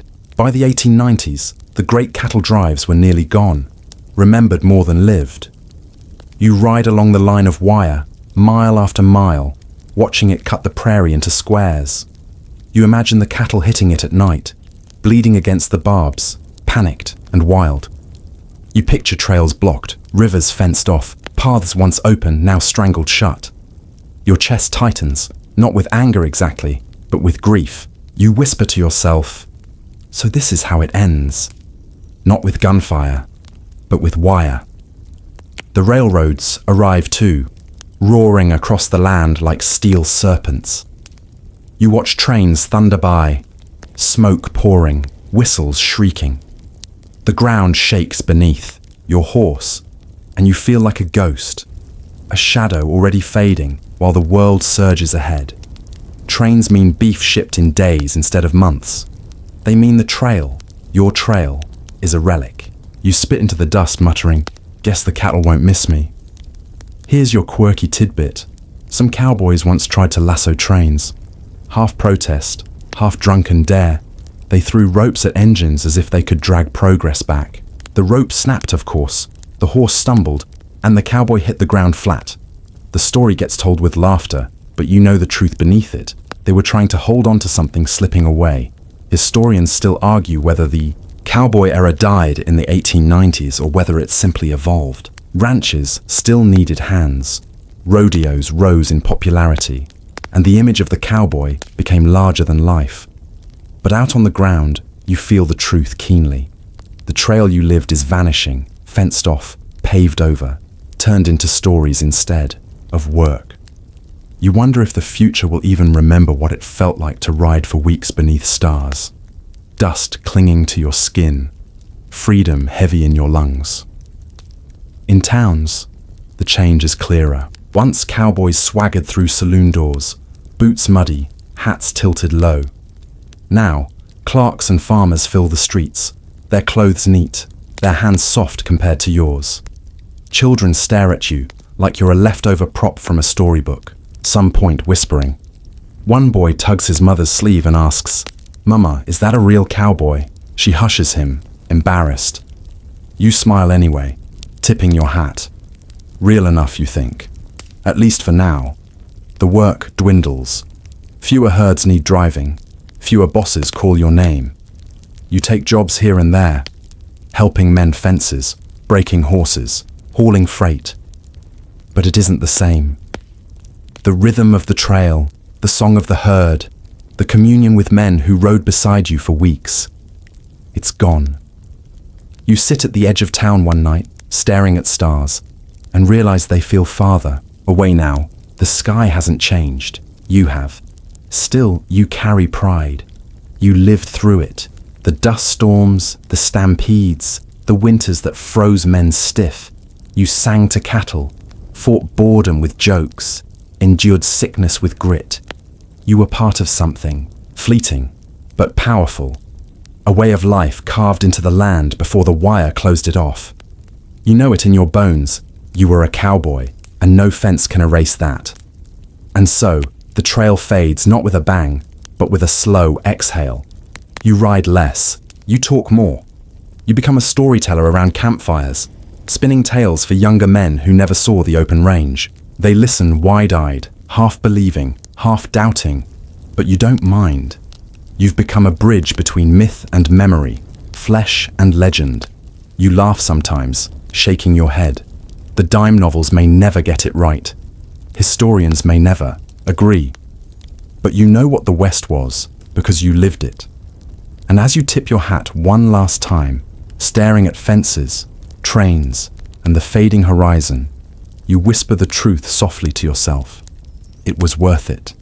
The fire crackles low now, embers glowing red against the dark. You sit back, blanket around your shoulders, and feel the weight of the trail slide gently off your chest. The story has carried you far, through dust and storms, through laughter and fear, through songs sung under endless skies. Now it softens, eases, slows. Breathe. Let your lungs fill. Let the air slip out. Inhale the quiet. Exhale the weight. The ride is ending, but peace lingers. You picture the prairie at dusk. The cattle are calm, their breaths rising in soft clouds. Horses nuzzle the ground, tails swishing lazily.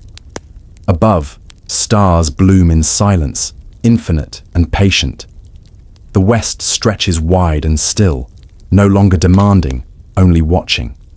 The cowboys are quiet too. No more jokes, no more songs, just the hush of men who have said enough for one night. Their silhouettes glow faintly in firelight, faces softened by fatigue and trust. You listen, and the only sound is the whisper of wind through grass. It feels like the land itself is breathing with you. Your body relaxes, shoulders heavy, legs loose, jaw unclenched. The aches of the day fade like footprints washed by rain. You imagine lying back on your bedroll, hat over your face, stars winking above, and for the first time all day, you feel safe. Not because the West has grown kind, but because you are finally resting in it. The cowboy era may be over, but its memory drifts on, in songs hummed low, in stories told soft, in dreams carried across generations. Tonight, that memory is yours. You hold it gently, like a lantern glowing against the dark. So let go. Close your eyes. Let the dust settle, the cattle rest, the fire fade. The trail has been long, but you've reached the quiet stretch. Sleep now. And in your dreams, may the sky stay wide, the range stay open, and the song of the West carry you peacefully into rest.